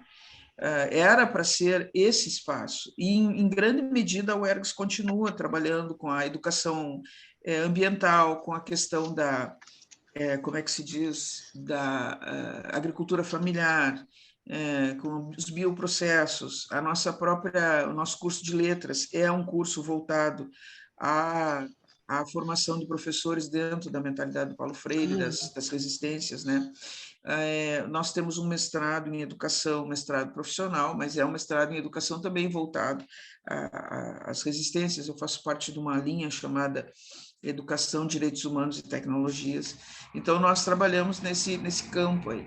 Mas eu acho tão bonito quando eu vejo as pessoas assim, ali, né, no meio do fogo da situação, porque eu, particularmente, eu fui me colocando mais no âmbito, como é que eu vou dizer, acadêmico mesmo, pela dificuldade de estar. Quando no movimento ambientalista eu participava muito, atuante, assim, mas depois a própria academia ela vai forçando a gente a ficar voltado para o computador, a ficar fazendo recorte, né? Então, o que eu coloquei ali para vocês, o meu livro de presente, depois se vocês quiserem dar uma olhada, eu quero agradecer em primeiro lugar ao Fernando por ter insistido que a gente se inscrevesse, né? Agradecer a vocês, eu entendi que começava às 9h, mas não se sintam desprestigiada, é que é muita coisa mesmo. Eu entendi que começava às 9h, e foi tão importante para mim ouvir a Helena falando isso, essa questão assim de que enquanto a vida, né, Helena, enquanto a vida, você tem o direito de viver. Ninguém deve ser morto com antecipação. Isso é um absurdo, né? As meninas ali com a alimentação para as mulheres, se é a Miramar que eu me lembro, que era na Duque, né? Foi uma luta muito grande para ter aquela casa. Eu morei em Porto Alegre, depois fui morar no interior, agora voltei a Porto Alegre de novo. Imagina, na cidade onde eu fui morar, era 80% apoiador né? Aí eu não aguentei, voltei para Porto Alegre. Mas, assim, a Miramar foi um espaço muito discutido. Eu cheguei a ir lá uma vez visitar, assim, e teve ameaça de despejo, né? Foi uma coisa, assim, muito difícil para as meninas manterem aquele espaço funcionando. Então, a coisa mais linda ver o trabalho de vocês. Era isso que eu queria falar. Eu queria agradecer ao Fernando e queria parabenizar a vocês que estão aí, né? Nos lembrando o quanto é importante esse trabalho de base, os organizadores do evento e tal. No que eu posso contribuir, eu estou contribuindo dessa forma, aí abrindo espaço, né, o Fernando com bolsa e a gente falando de coisas e publicando livros, escrevendo coisas, né? Mas eu só tenho a agradecer, era isso que eu queria dizer, e fiquei muito tocada com a fala da Helena. Eu acho que a gente não merece ser enterrado vivo, né, Helena? Achei muito lindo isso. Muito obrigada. Eu posso me inscrever? Pode. Tá, como a Ana falou da Mirabal, acho que eu vou aproveitar para responder o que a Dani falou, né, da questão da ausência do Estado e dos movimentos sociais, e da Mirabal, né.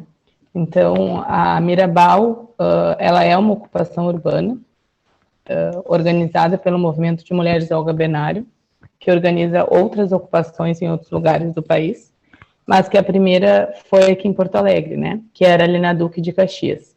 Então, ela aconteceu em meio ao aumento da violência contra a mulher no Rio Grande do Sul e a extinção, que foi uma tomada do governo Ivo Sartori, da Secretaria de Políticas Públicas para Mulheres, né? Então, isso, digamos assim, fez a gente se organizar para ocupar aquele espaço e acolher mulheres.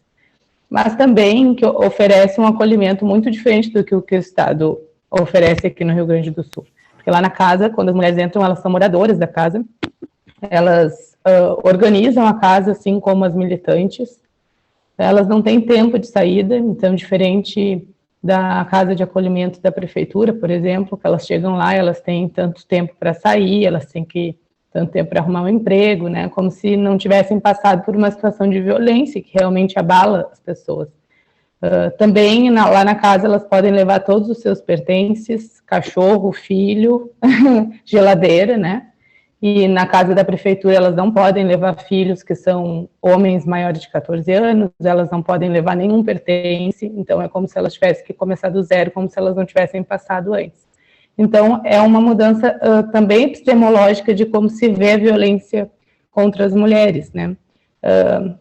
A gente passou por uma reintegração de posse no governo do Ivo Sartori, né, em uma negociação com o Estado que passou um outro imóvel para que a gente pudesse ocupar, que era uma escola que foi fechada pelo Estado. Ele passou essa escola para a prefeitura e em negociação a gente tem o direito de ocupar aquele espaço, que é onde se ocupa hoje, que é no bairro São João, que é na Zona Norte, o que já dificultou bastante o movimento, né, porque antes era no centro, então a gente tinha muito mais apoiadores, muito mais facilidade, até para a própria locomoção, assim, achar escola para as crianças, e agora a gente está lá no bairro São João, que é bem mais afastado. Amanhã mesmo vai acontecer aqui uma resistência, né, um ato de resistência da Mirabal, em frente ao TJRS, porque amanhã vai ser uma decisão, né, de um recurso que a Prefeitura de Porto Alegre moveu contra a casa, querendo nos tirar de lá mais uma vez. Então, a gente já está sem luz, porque eles cortaram a luz, eles queriam que a gente, assim, no governo Marquesan, eles cortaram a luz falando que o poste estava velho, então a gente teve que fazer uma vaquinha, conseguir um poste novo. Agora eles cortaram a luz falando que a gente tem que pagar toda a luz do imóvel, né, sendo que são anos da luz do próprio Estado, né, que não pagou a luz. Então é uma dívida de mais de 30 mil reais de luz que a gente teria que pagar. E agora a gente Porto Alegre está sob o mandato do Sebastião Melo, que é um bolsonarista, né, ele é do PMDB, mas ele é um bolsonarista assumido. O próprio PMDB está com racha, acho que alguns vão sair do PMDB, inclusive ele. Então é um momento muito triste, assim, né, que a gente está aí com Bolsonaro, Sebastião Melo, talvez aí vindo um Onix, né, para nós. E aí eu acho que a gente precisa se organizar muito mais, né, a gente faz esse trabalho de resistência, e todas essas questões acabam atrapalhando muitos projetos. Então, o próprio Quitutes Mirabal, que eu descrevi aqui, a gente já parou várias vezes por causa de resistência, a gente tem que parar para resistir, né, para poder continuar existindo. Então, isso é uma violência do Estado contra as próprias pautas que o Estado deveria estar cumprindo, né? Então, eu vejo que o Estado poderia estar utilizando a experiência dos movimentos sociais feministas como uma experiência para tirar parâmetros do acolhimento das mulheres. E ele não faz isso, ao contrário, eles tentam fazer com que exista, né? Com que não exista esse acolhimento. A gente sabe que todos os dias chegam mulheres pedindo acolhimento, todos os dias, de diversas formas, né? Por diversos meios, inclusive o próprio Estado encaminha mulheres para a Casa de Referência Mulheres Mirabal, porque não tem espaço para acolhimento dessas mulheres. Então é muito triste, assim, isso que a gente está vivendo, né? E aí, falando um pouco sobre a pedagogia popular feminista, eu acho que isso é um ponto que para mim é bastante importante, e que a minha posição sempre foi de alguém que está na academia, sempre estudando ou dando aula, e está no movimento social, né? Eu nunca abandonei nenhum desses dois espaços, e eles têm uma grande contradição entre eles. E eu precisei lidar com essa contradição. Uma dessas questões, eu acho que é levar a questão de uma episteme popular para a academia, né? Quando a gente fala de feminismo e teoria feminista, a gente pensar o feminismo de outra forma, e também levar abordagens da educação popular para o movimento social, que eu acho que às vezes a gente acaba reproduzindo uma ordem, que é uma ordem hierarquizante das coisas, assim, que o próprio movimento social acaba às vezes reproduzindo, né, quando vai construir projetos e tal. E o Quitutes, ele nasce desse tensionamento, então a gente está sempre em tensionamento, né, a gente sempre nesse diálogo entre a universidade e entre o movimento social, e nesse tensionamento de construir um movimento que seja feminista, que seja marxista, que tudo mais, mas que seja também construído com as mulheres, e não para as mulheres. E isso é um grande desafio, porque isso é muito difícil de se fazer, é muito difícil construir com pessoas, porque às vezes nem as pessoas estão acostumadas a ser convidadas a construir alguma coisa, né? Então, assim, eu tenho muito material sobre esse processo. Agora a gente está muito mais consolidada, mas no começo era muito difícil, né? Tanto para o próprio movimento social aceitar uma outra forma de abordagem, que é a forma da educação popular, é uma outra forma de abordagem, quanto para a academia também aceitar um pouco a desconstrução que eu levava em alguns aspectos, né? Porque eu sempre fiz questão de ser entendida por aquelas que eu estava compartilhando a luta, né? Então, a minha dissertação, por exemplo, ela é bem desconstruída, e aí, por alguns aspectos, foi criticada por isso, porque eu primo pela linguagem que todo mundo me entenda, né? Que são essas as minhas companheiras de luta, então eu preciso ser entendida por elas também. E a academia, muitas vezes, não permite que isso aconteça. Mas acho que é isso.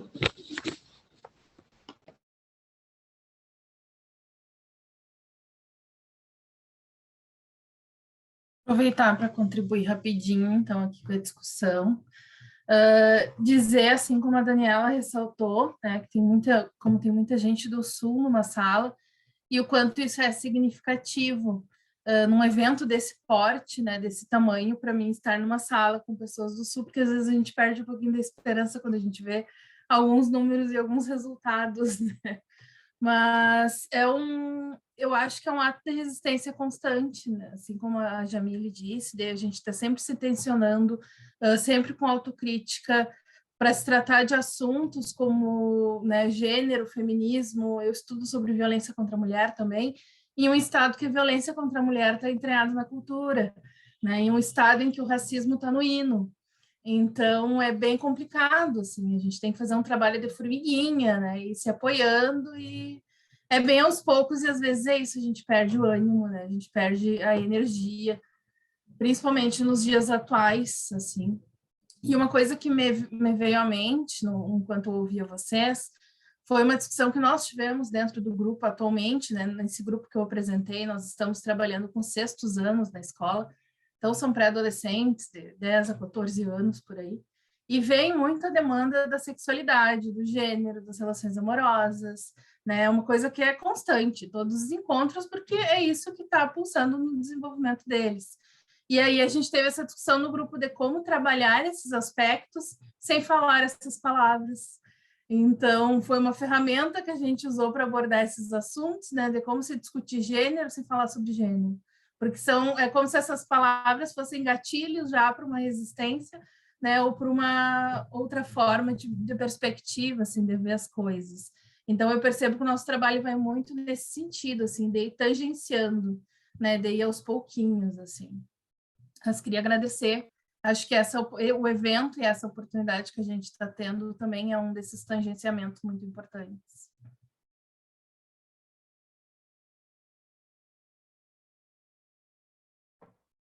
Queria falar rapidinho também, se mais alguém quer se inscrever, para a gente já ir encaminhando para o final. Se alguém quiser Me ouve? falar. Sim. Tá, eu vou fazer um encaminhamento de uma fala. Primeiramente, agradecer mais uma vez a abertura do espaço do Emancipa. Como eu mencionei, já tive a honra de fazer a formação de educação popular do Emancipa.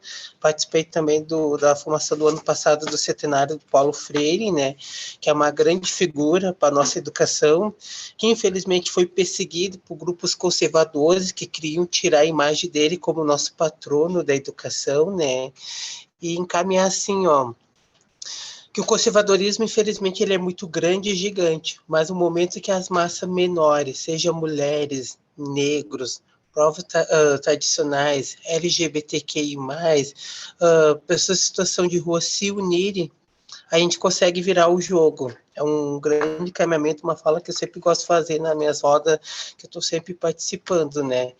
E questão dentro da pauta do evento, vocês, mulheres, eu digo vocês porque a maioria que está aqui nessa sala são mulheres, né?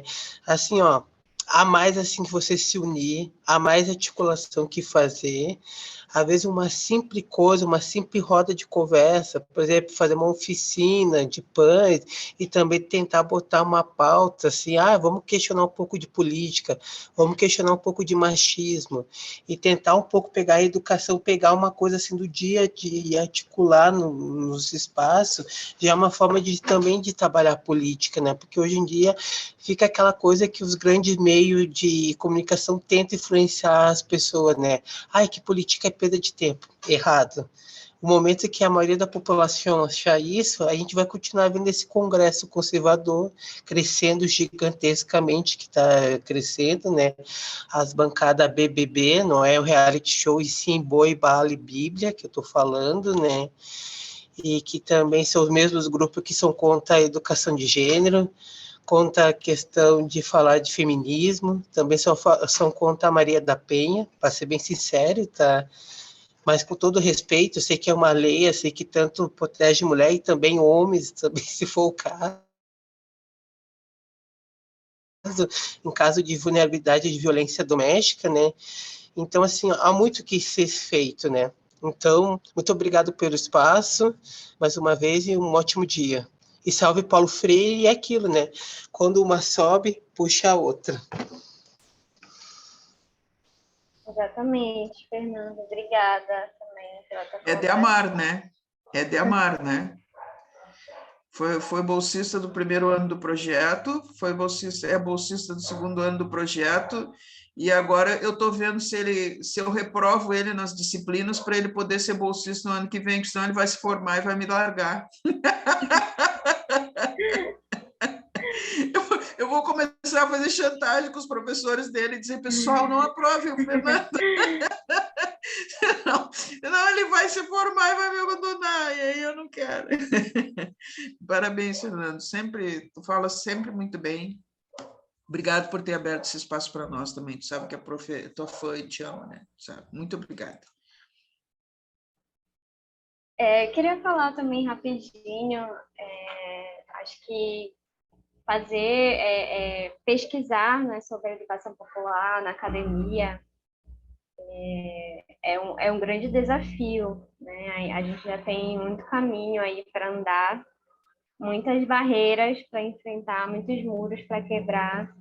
Também a minha pesquisa de mestrado é nesse sentido, né? Pesquisando sobre emancipação das mulheres a partir das alunas da Emancipa. E a gente enfrenta mesmo muitas barreiras, né? Quando a gente quer fazer uma pesquisa militante.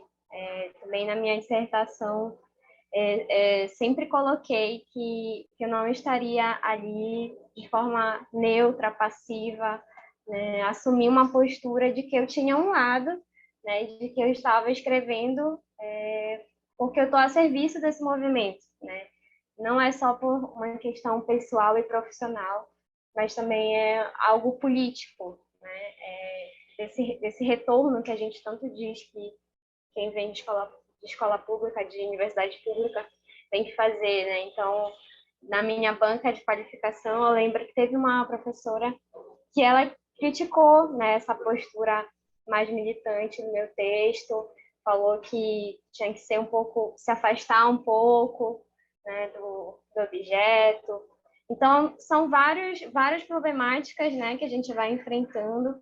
E eu acho que a gente está aqui, a pesquisa de vocês, né, mostra, eu acho que em outros GTs também, a importância da gente ser pesquisadores engajados, né? Pesquisadores que não só falam sobre emancipação, né, sobre educação, mas que praticam isso. Acho que o principal, não sei se a principal ensinamento aqui desse GT é isso, né? Que a gente continue pesquisando, praticando, né, o que a gente escreve, que é fundamental, né, para a emancipação de fato das pessoas, das mulheres idosas, né, dos adolescentes nas escolas públicas, na literatura também, que as mulheres muitas das vezes são deixadas de lado, né, também sou da área de letras, da área de literatura também, então gostei muito do trabalho da Ana e do Fernando, e falo aqui do norte, né, que também é uma região periférica, né, do Brasil, que a gente muitas vezes é visto como um monte de mato, né? Não tem nada aqui. As pessoas pesquisam aqui, né? Tem universidade aí Já ouvi muitas coisas nesse sentido, né? Então, que a gente possa seguir aí quebrando barreiras, levando a educação popular para o mundo, como a gente está fazendo nesse momento, né? Um evento em parceria com várias universidades e uma fora do Brasil. Então, é isso. Assim, gostei muito de estar aqui mediando com vocês, com a Dani. E a gente se encontra, né? Não sei se vocês querem falar mais alguma coisa, se despedir. Dani, quer falar? Eu queria perguntar se a gente vai enviar o artigo completo e se a gente, né, para ter acesso aos outros artigos também, né, porque aqui a gente teve uma amostra, né, uma amostra, assim, da apresentação, mas como é que vai ser? Eu queria saber isso. O que nós temos agora, atualmente, é um caderno de resumos, que é basicamente o que vocês mandaram para nós, né, era o resumo da apresentação. A gente, como a conferência, ela está sendo construída muito com trabalho voluntário, né, não tem ninguém sendo pago para fazer a conferência, não é uma empresa que está organizando, a gente não conseguiu ainda trabalhar em cima da publicação final. Nós fizemos o caderno de resumos, que é justamente para vocês terem essa fotografia do que foi apresentado aqui, que foi enviado, né? Então, por enquanto, não temos a definição final de como vai ser, mas a gente vai informar. Provavelmente não vai ser durante a conferência, a gente só vai conseguir tratar disso na sequência, porque as demandas para organizar a sala, link, caderno de resumo, lista de presença, transmissão, gravação, mediação, tradução, isso tudo está nos consumindo inteiramente agora, execução do evento. Mas nós vamos entrar em contato na sequência com uma proposta. Então, nossa ideia é que a gente vai ter um espaço para sistematizar ideias, para ter feedback de vocês, ou seja, não fiquem só no evento que vocês apresentam.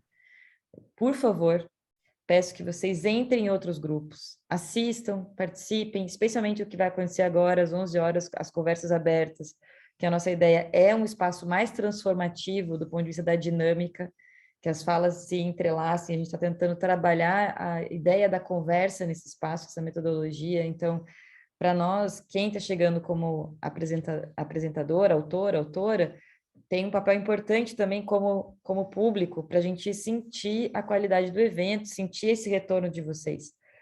Então, e com base na sistematização dessa experiência, a gente vai propor uma publicação, uma sistematização final que vai envolver esse envio. Eu só queria pedir que todo mundo abrisse a sua câmera. Posso te interromper só um pouquinho? Pode. Eu coloquei 2 links ali, porque eu adoro isso. Eu sou seguidora do Castro Alves, que dizia, né, bendito aquele que semeia livros a mão cheia. Uhum. Então, são 2 volumes, e-books gratuitos, que nós organizamos, professora Thais Janaína Vezevics e eu, ligados ao programa de pós-graduação da UNOESC, que é outra universidade de Santa Catarina, não a nossa aqui, sobre direitos humanos, educação e políticas públicas. Então, nós publicamos o volume 1, eu coloquei o endereço ali, publicamos agora o volume 2, coloquei o endereço ali também, só baixar.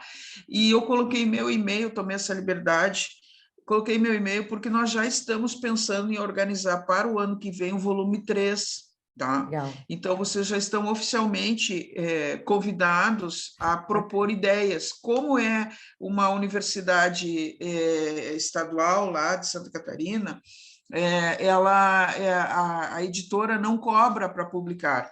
A gente tem que publicar muita coisa, então muita coisa a gente entra naquelas coletâneas pagas, né? Mas essas coletâneas aqui não tem custo. Então, a professora Thais e eu estamos tentando manter, porque somos da mesma linha do nosso mestrado em educação aqui da Universidade Estadual do Rio Grande do Sul. Eu digo aqui, mas hoje, particularmente, eu estou em São Borja cuidando do meu pai. Eu moro em Porto Alegre, trabalho em Erechim e trabalho em Osório no mestrado. Né? O Ergues é todo mundo assim, né? Então, o mestrado em educação em Osório, nós estamos nessa linha de educação, direitos humanos e políticas públicas. Então, caso vocês queiram, Daniela, inclusive fazer um artigo sobre a experiência da conferência, tá?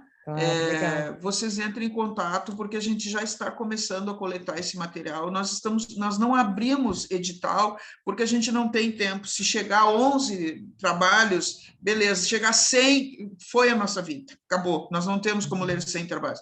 Então, a gente tomou a liberdade de convidar pessoas. Então, eu estou tomando a liberdade, tenho certeza que a professora Thais respalda isso, de convidá-los, aqueles que tiverem interesse, e vocês, em especial, se quiserem fazer um artigo sobre a experiência da conferência, tá? Sim. A gente Então vai tentar fechar pelo menos uns 10 trabalhos. Excelente. Vou deixar o registro aqui, então, para quem está aqui, anotar o e-mail da Ana, que está aqui no chat, e escrever para ela, combinando o envio de uma publicação para o próximo volume sobre direitos humanos, educação. A única coisa que a universidade lá, a UNOESC, nos exige, a editora da universidade exige por questões de qualificação da obra e tal, é que tenha pelo menos um doutor no artigo. Mas caso vocês não tenham, seja só educadores populares, a gente se organiza e convida um colega ou uma colega para estar junto, para poder viabilizar o artigo estar na publicação. Tá. Certo. E eu sugiro, quem se interessar por participar dessa publicação, que registre, se mais de uma pessoa se aqui da CGT, que registre que ele foi apresentado aqui, para a gente contar em alguma nota de rodapé, alguma coisa que essas ideias foram compartilhadas entre nós aqui. Mas, de todo modo, parabéns. Obrigada, Ana, pela iniciativa. Já acho que isso distensiona bastante as angústias de publicação do pessoal e acho incrível. Não sei se a gente vai ter tempo, talvez, de mandar alguma coisa pela experiência da conferência, mas vou ficar com o seu contato aqui, vou levar essa ideia para o pessoal, e se a própria Maíra, que está aqui, tiver interesse em, a partir da mediação, organizar uma equipe para contribuir, puxando o gancho da questão que foi discutida aqui no GT, por exemplo, acho que a gente pode sair daqui com uma experiência interessante. Fico com essa sugestão, né? Eu acho que quando alguém tenta encaminhar uma coisa prática no grupo, eu acho que a gente tem que tentar dar vazão para isso. Individualmente, as pessoas podem se propor. Coletivamente, o que eu sugeria é que a Maíra, que está como mediadora,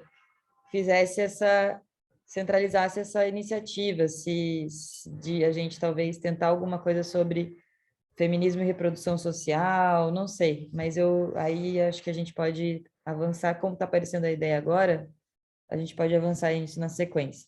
Vou passar para o Danilo, que se inscreveu e não falou ainda, e eu queria só que vocês ficassem, gente, a gente tem um tempinho ainda, para a gente tirar uma foto, e a gente está fazendo um registro dos GTs para fazer postagem, a gente não está junto presencialmente, mas acho que mesmo assim é importante a gente ter alguma forma de registrar a presença de vocês. Fala, Danilo. Eu ia deixar para agradecer de tarde, que eu tenho que apresentar um outro trabalho de tarde, que a gente escreveu também para o evento, mas eu acho que a gente tem que agradecer em todas as salas, né? Eu estou muito empolgado com o evento, eu achei muito legal a iniciativa de vocês, participei do encontro para autores e achei sensacional as ideias que vocês tiveram dessa interação. Então, quando a gente buscou trabalhar durante a pandemia, a gente falou sobre construir presença na ausência, né? Eu acho que foram exemplos muito legais, assim, fiquei bastante emocionado com essa forma como vocês pensaram esse evento, né? Da gente ter trocas com pessoas de todo o Brasil e pessoas de outros lugares do mundo, inclusive. Então, eu queria só agradecer mesmo, fico muito feliz de poder participar do evento, e esse evento nos traz esperança também. Eu acho que isso é muito importante a gente falar, né? E essas trocas que a gente constrói, assim, tanto aqui como lá no nosso grupo, eu acho que essas trocas nos fazem sair dessa reprodução que a gente tem que estar sempre vigilante para não cair nisso, assim. Eu acho que a gente discute muito isso no nosso grupo. E quando a gente trabalha com a extensão, e a gente pensa também no texto do Paulo Freire, extensão ou comunicação, né? Quando a gente consegue se comunicar com outras pessoas, né? O quanto que isso nos enriquece, nos engrandece, nos faz sair dessa reprodução, assim. E às vezes essas próprias pessoas com quem a gente interage nos mostram: aqui existe uma reprodução, sabe? Tomem cuidado com isso, pensem numa outra forma. Eu digo isso porque porque dentro do nosso próprio trabalho na criação da cartilha, teve um momento onde as professoras falaram que o nosso texto estava muito técnico, e a gente estava achando que a gente estava arrasando, né? Tipo, nós estamos desconstruindo, nós trouxemos eles para escrever com a gente, mas em algum momento eles mesmos apontaram para nós, né? Tá ficando muito técnico, e a gente poder construir junto com elas, isso, junto com as professoras que participam do projeto, foi algo sensacional. Então, eu acho que esse aprendizado vem também dessas trocas, assim. Então, era isso que eu queria compartilhar, assim, e novamente agradecer a organização do evento, assim. Estou muito feliz de poder estar aqui com vocês. Obrigado. Rayane, você quer falar? Você não levantou a mão, mas você abriu a câmera, eu fiquei pensando que talvez você queira falar. Não. Eu só queria dar um avisinho, eu esqueci também, que a gente publicou um livro recentemente, que foi resultado do curso dos 100 anos do Paulo Freire. Não sei se algum de vocês fizeram esse curso, foi ano passado, em comemoração ao centenário. E a gente lançou, né, o livro. Eu vou colocar aqui no chat o link para quem quiser comprar. É um livro bem grande, mais de 500 páginas, e tem vários artigos, né, vários capítulos feitos por militantes da Rede Emancipa, por pesquisadores militantes. Enfim, está bem diverso, bem completo também, tem as nossas experiências, tem os debates que foram feitos durante o evento. E aí, quem quiser comprar, acho que ainda está na pré-venda, né, Dani? Quem tiver interesse de adquirir um livro nosso, do Emancipa, da Universidade de Emancipa, pode clicar aí no link, né, e ver depois, tá bom?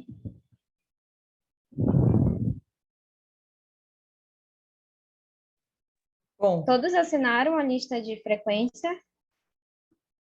Sim. Vou pedir, então, para vocês abrirem a câmera. Vou pedir duas coisas. Entrem nesse link que a Maíra colocou aqui e conheçam o livro, tá? O sumário dele lá.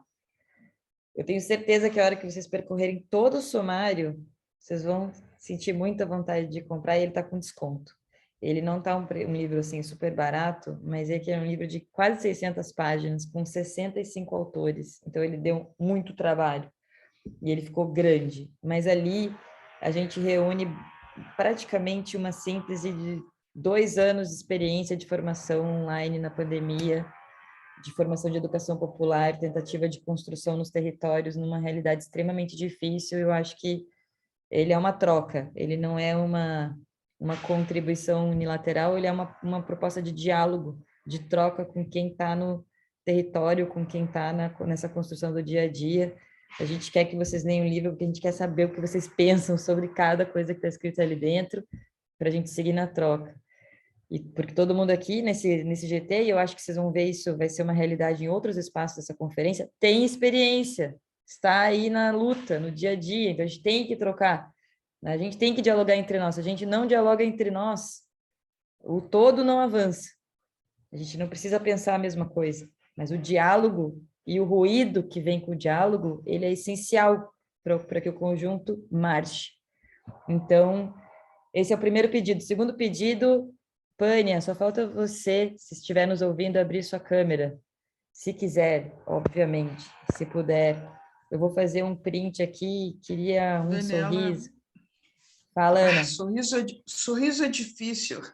Mas pode ser. Olha, eu gostei desse. Eu gostei desse que veio. Eu gostei desse. Ainda mais que eu tô com esse cabelo. Eu pintei meu cabelo e aí agora eu tô deixando voltar os cabelos brancos. Meus cabelos brancos são lindos. Aí eu cortei assim de Joãozinho. Mas eu ainda tô com uma certa rejeição. Eu faço de conta que não sou eu. Colocaram ali uma Mas vocês são todas sei. muito lindas e lindos aqui. Dani, eu não me canso de admirar. Eu posso só falar uma coisa em relação ao que o Danilo falou? A culpa é do Danilo. É tudo culpa do Danilo, que ele falou. Não, eu tenho uma preocupação, tá? Que é isso que eu coloquei lá no meu livro, do Letramento e Percurso, que é o seguinte: a gente tem que cuidar também, porque não deixa de haver um certo desprezo pelo nosso trabalho técnico, se o tempo todo você diz assim, não, olha, não pode ficar muito técnico, não pode ficar muito técnico, não pode ficar muito técnico. Não, eu concordo, e acho importante, eu sou linguista, eu acho importante que todo artista tem que ir onde o povo está, né? Então, nós temos que conversar a linguagem que as pessoas entendem. Eu ministrei aulas sobre extensão rural, inclusive, tudo baseado no Paulo Freire, né? Então, eu entendo isso. Mas a gente também tem que entregar para a pessoa alguma coisa do nosso acervo. Então, se nós nos sentimos à vontade para receber o que a pessoa traz do acervo dela e conscientemente a gente se coloca à disposição daquele acervo, por que nós não temos que ter a humildade de achar que o nosso acervo também é importante para esta outra pessoa? É isso que eu falo que é o letramento de percurso. Porque se a gente fica só navegando no acervo da pessoa, o que de nós estamos acrescentando naquela vida? Toda pessoa é um acervo, né, Ana? Toda pessoa é um acervo. Exatamente. Então, assim, é isso que eu coloquei ali no letramento de percurso. A gente vai... é só um nome, isso aí todo mundo fala, eu só botei um nome diferente. Então, fica um pouquinho de cada um. Então, se ficou um pouquinho técnico, Danilo, que bom! A pessoa que não tinha conhecimento técnico vai aprender alguma coisa técnica, né, a partir do teu trabalho. Isso não quer dizer que tu vais humilhar a pessoa e dizer, olha, eu sou melhor que tu porque eu tenho esse conhecimento técnico. Não, uma coisa legal que eu sei fazer está aqui. Tu sabe fazer uma coisa legal e está passando para mim, beleza. Eu acho agora somos dois. Acho que essa conversa ela só está começando. Ela vai reaparecer. Ela vai reaparecer. Ei, Fernando, ela vai reaparecer. Ela vai reaparecer em todos os eventos. E a gente tem uma coisa a nosso favor. A gente tem uma coisa a nosso favor, que é a dialética, que é o fato de que as coisas estão sempre inacabadas, que o sim está contido no não e o não está contido no sim. Ainda bem que temos essa vantagem. É o letramento de percurso. Então, letramento de percurso, educação popular, transformação das nossas realidades, diminuição das nossas distâncias, transformação de nós mesmos no processo, está contido nessa caminhada. Mas obrigada, Ana, e eu acho que você tem que trazer esse ruído mesmo, e eu acho que o Danilo fez bem de pontuar o outro lado da experiência, e é nesse encontro, nessa tensão que se produz entre esses dois lugares é que a gente atua. E nenhum polo elimina o outro. Essa é a grande vantagem nossa também. Nossa luta não é uma luta para eliminação de lados. Nossa luta é uma luta para a superação de contradições que nós vamos expressar necessariamente no processo da nossa vida, porque elas não estão só em nós, elas estão na realidade que nos cerca, nas relações que nós vivemos. E na posição que nós encarnamos, que às vezes é uma posição de combate a uma desigualdade, às vezes é uma posição que reproduz uma desigualdade. E aí existem escolhas que a gente vai tomando, existem lugares que a gente consegue chegar, outros que a gente não consegue chegar, e como você mesma disse, Ana, direito à vida, direito a ser feliz, direito à dignidade de ser quem é, os seus próprios limites, e lutar para que outros e outras possam ter o mesmo direito. Gente, a gente vai ter que encerrar, porque a gente vai ter aqui um intervalinho e vamos voltar para a conversa aberta. Eu sugiro que vocês entrem na programação, quem tiver com esse tempo, não tiver espremido entre trabalho, estudo, e assistam, participem de uma conversa, nem que seja um pouquinho. Acompanhem esse espaço e depois deem esse feedback do que vocês acharam. Ah, não mudou nada, é GT, ficou expositivo. Nossa, eu amei, odiei. Queremos esses comentários, queremos essa troca. Eu vou encerrar a gravação e agradecer a presença de vocês.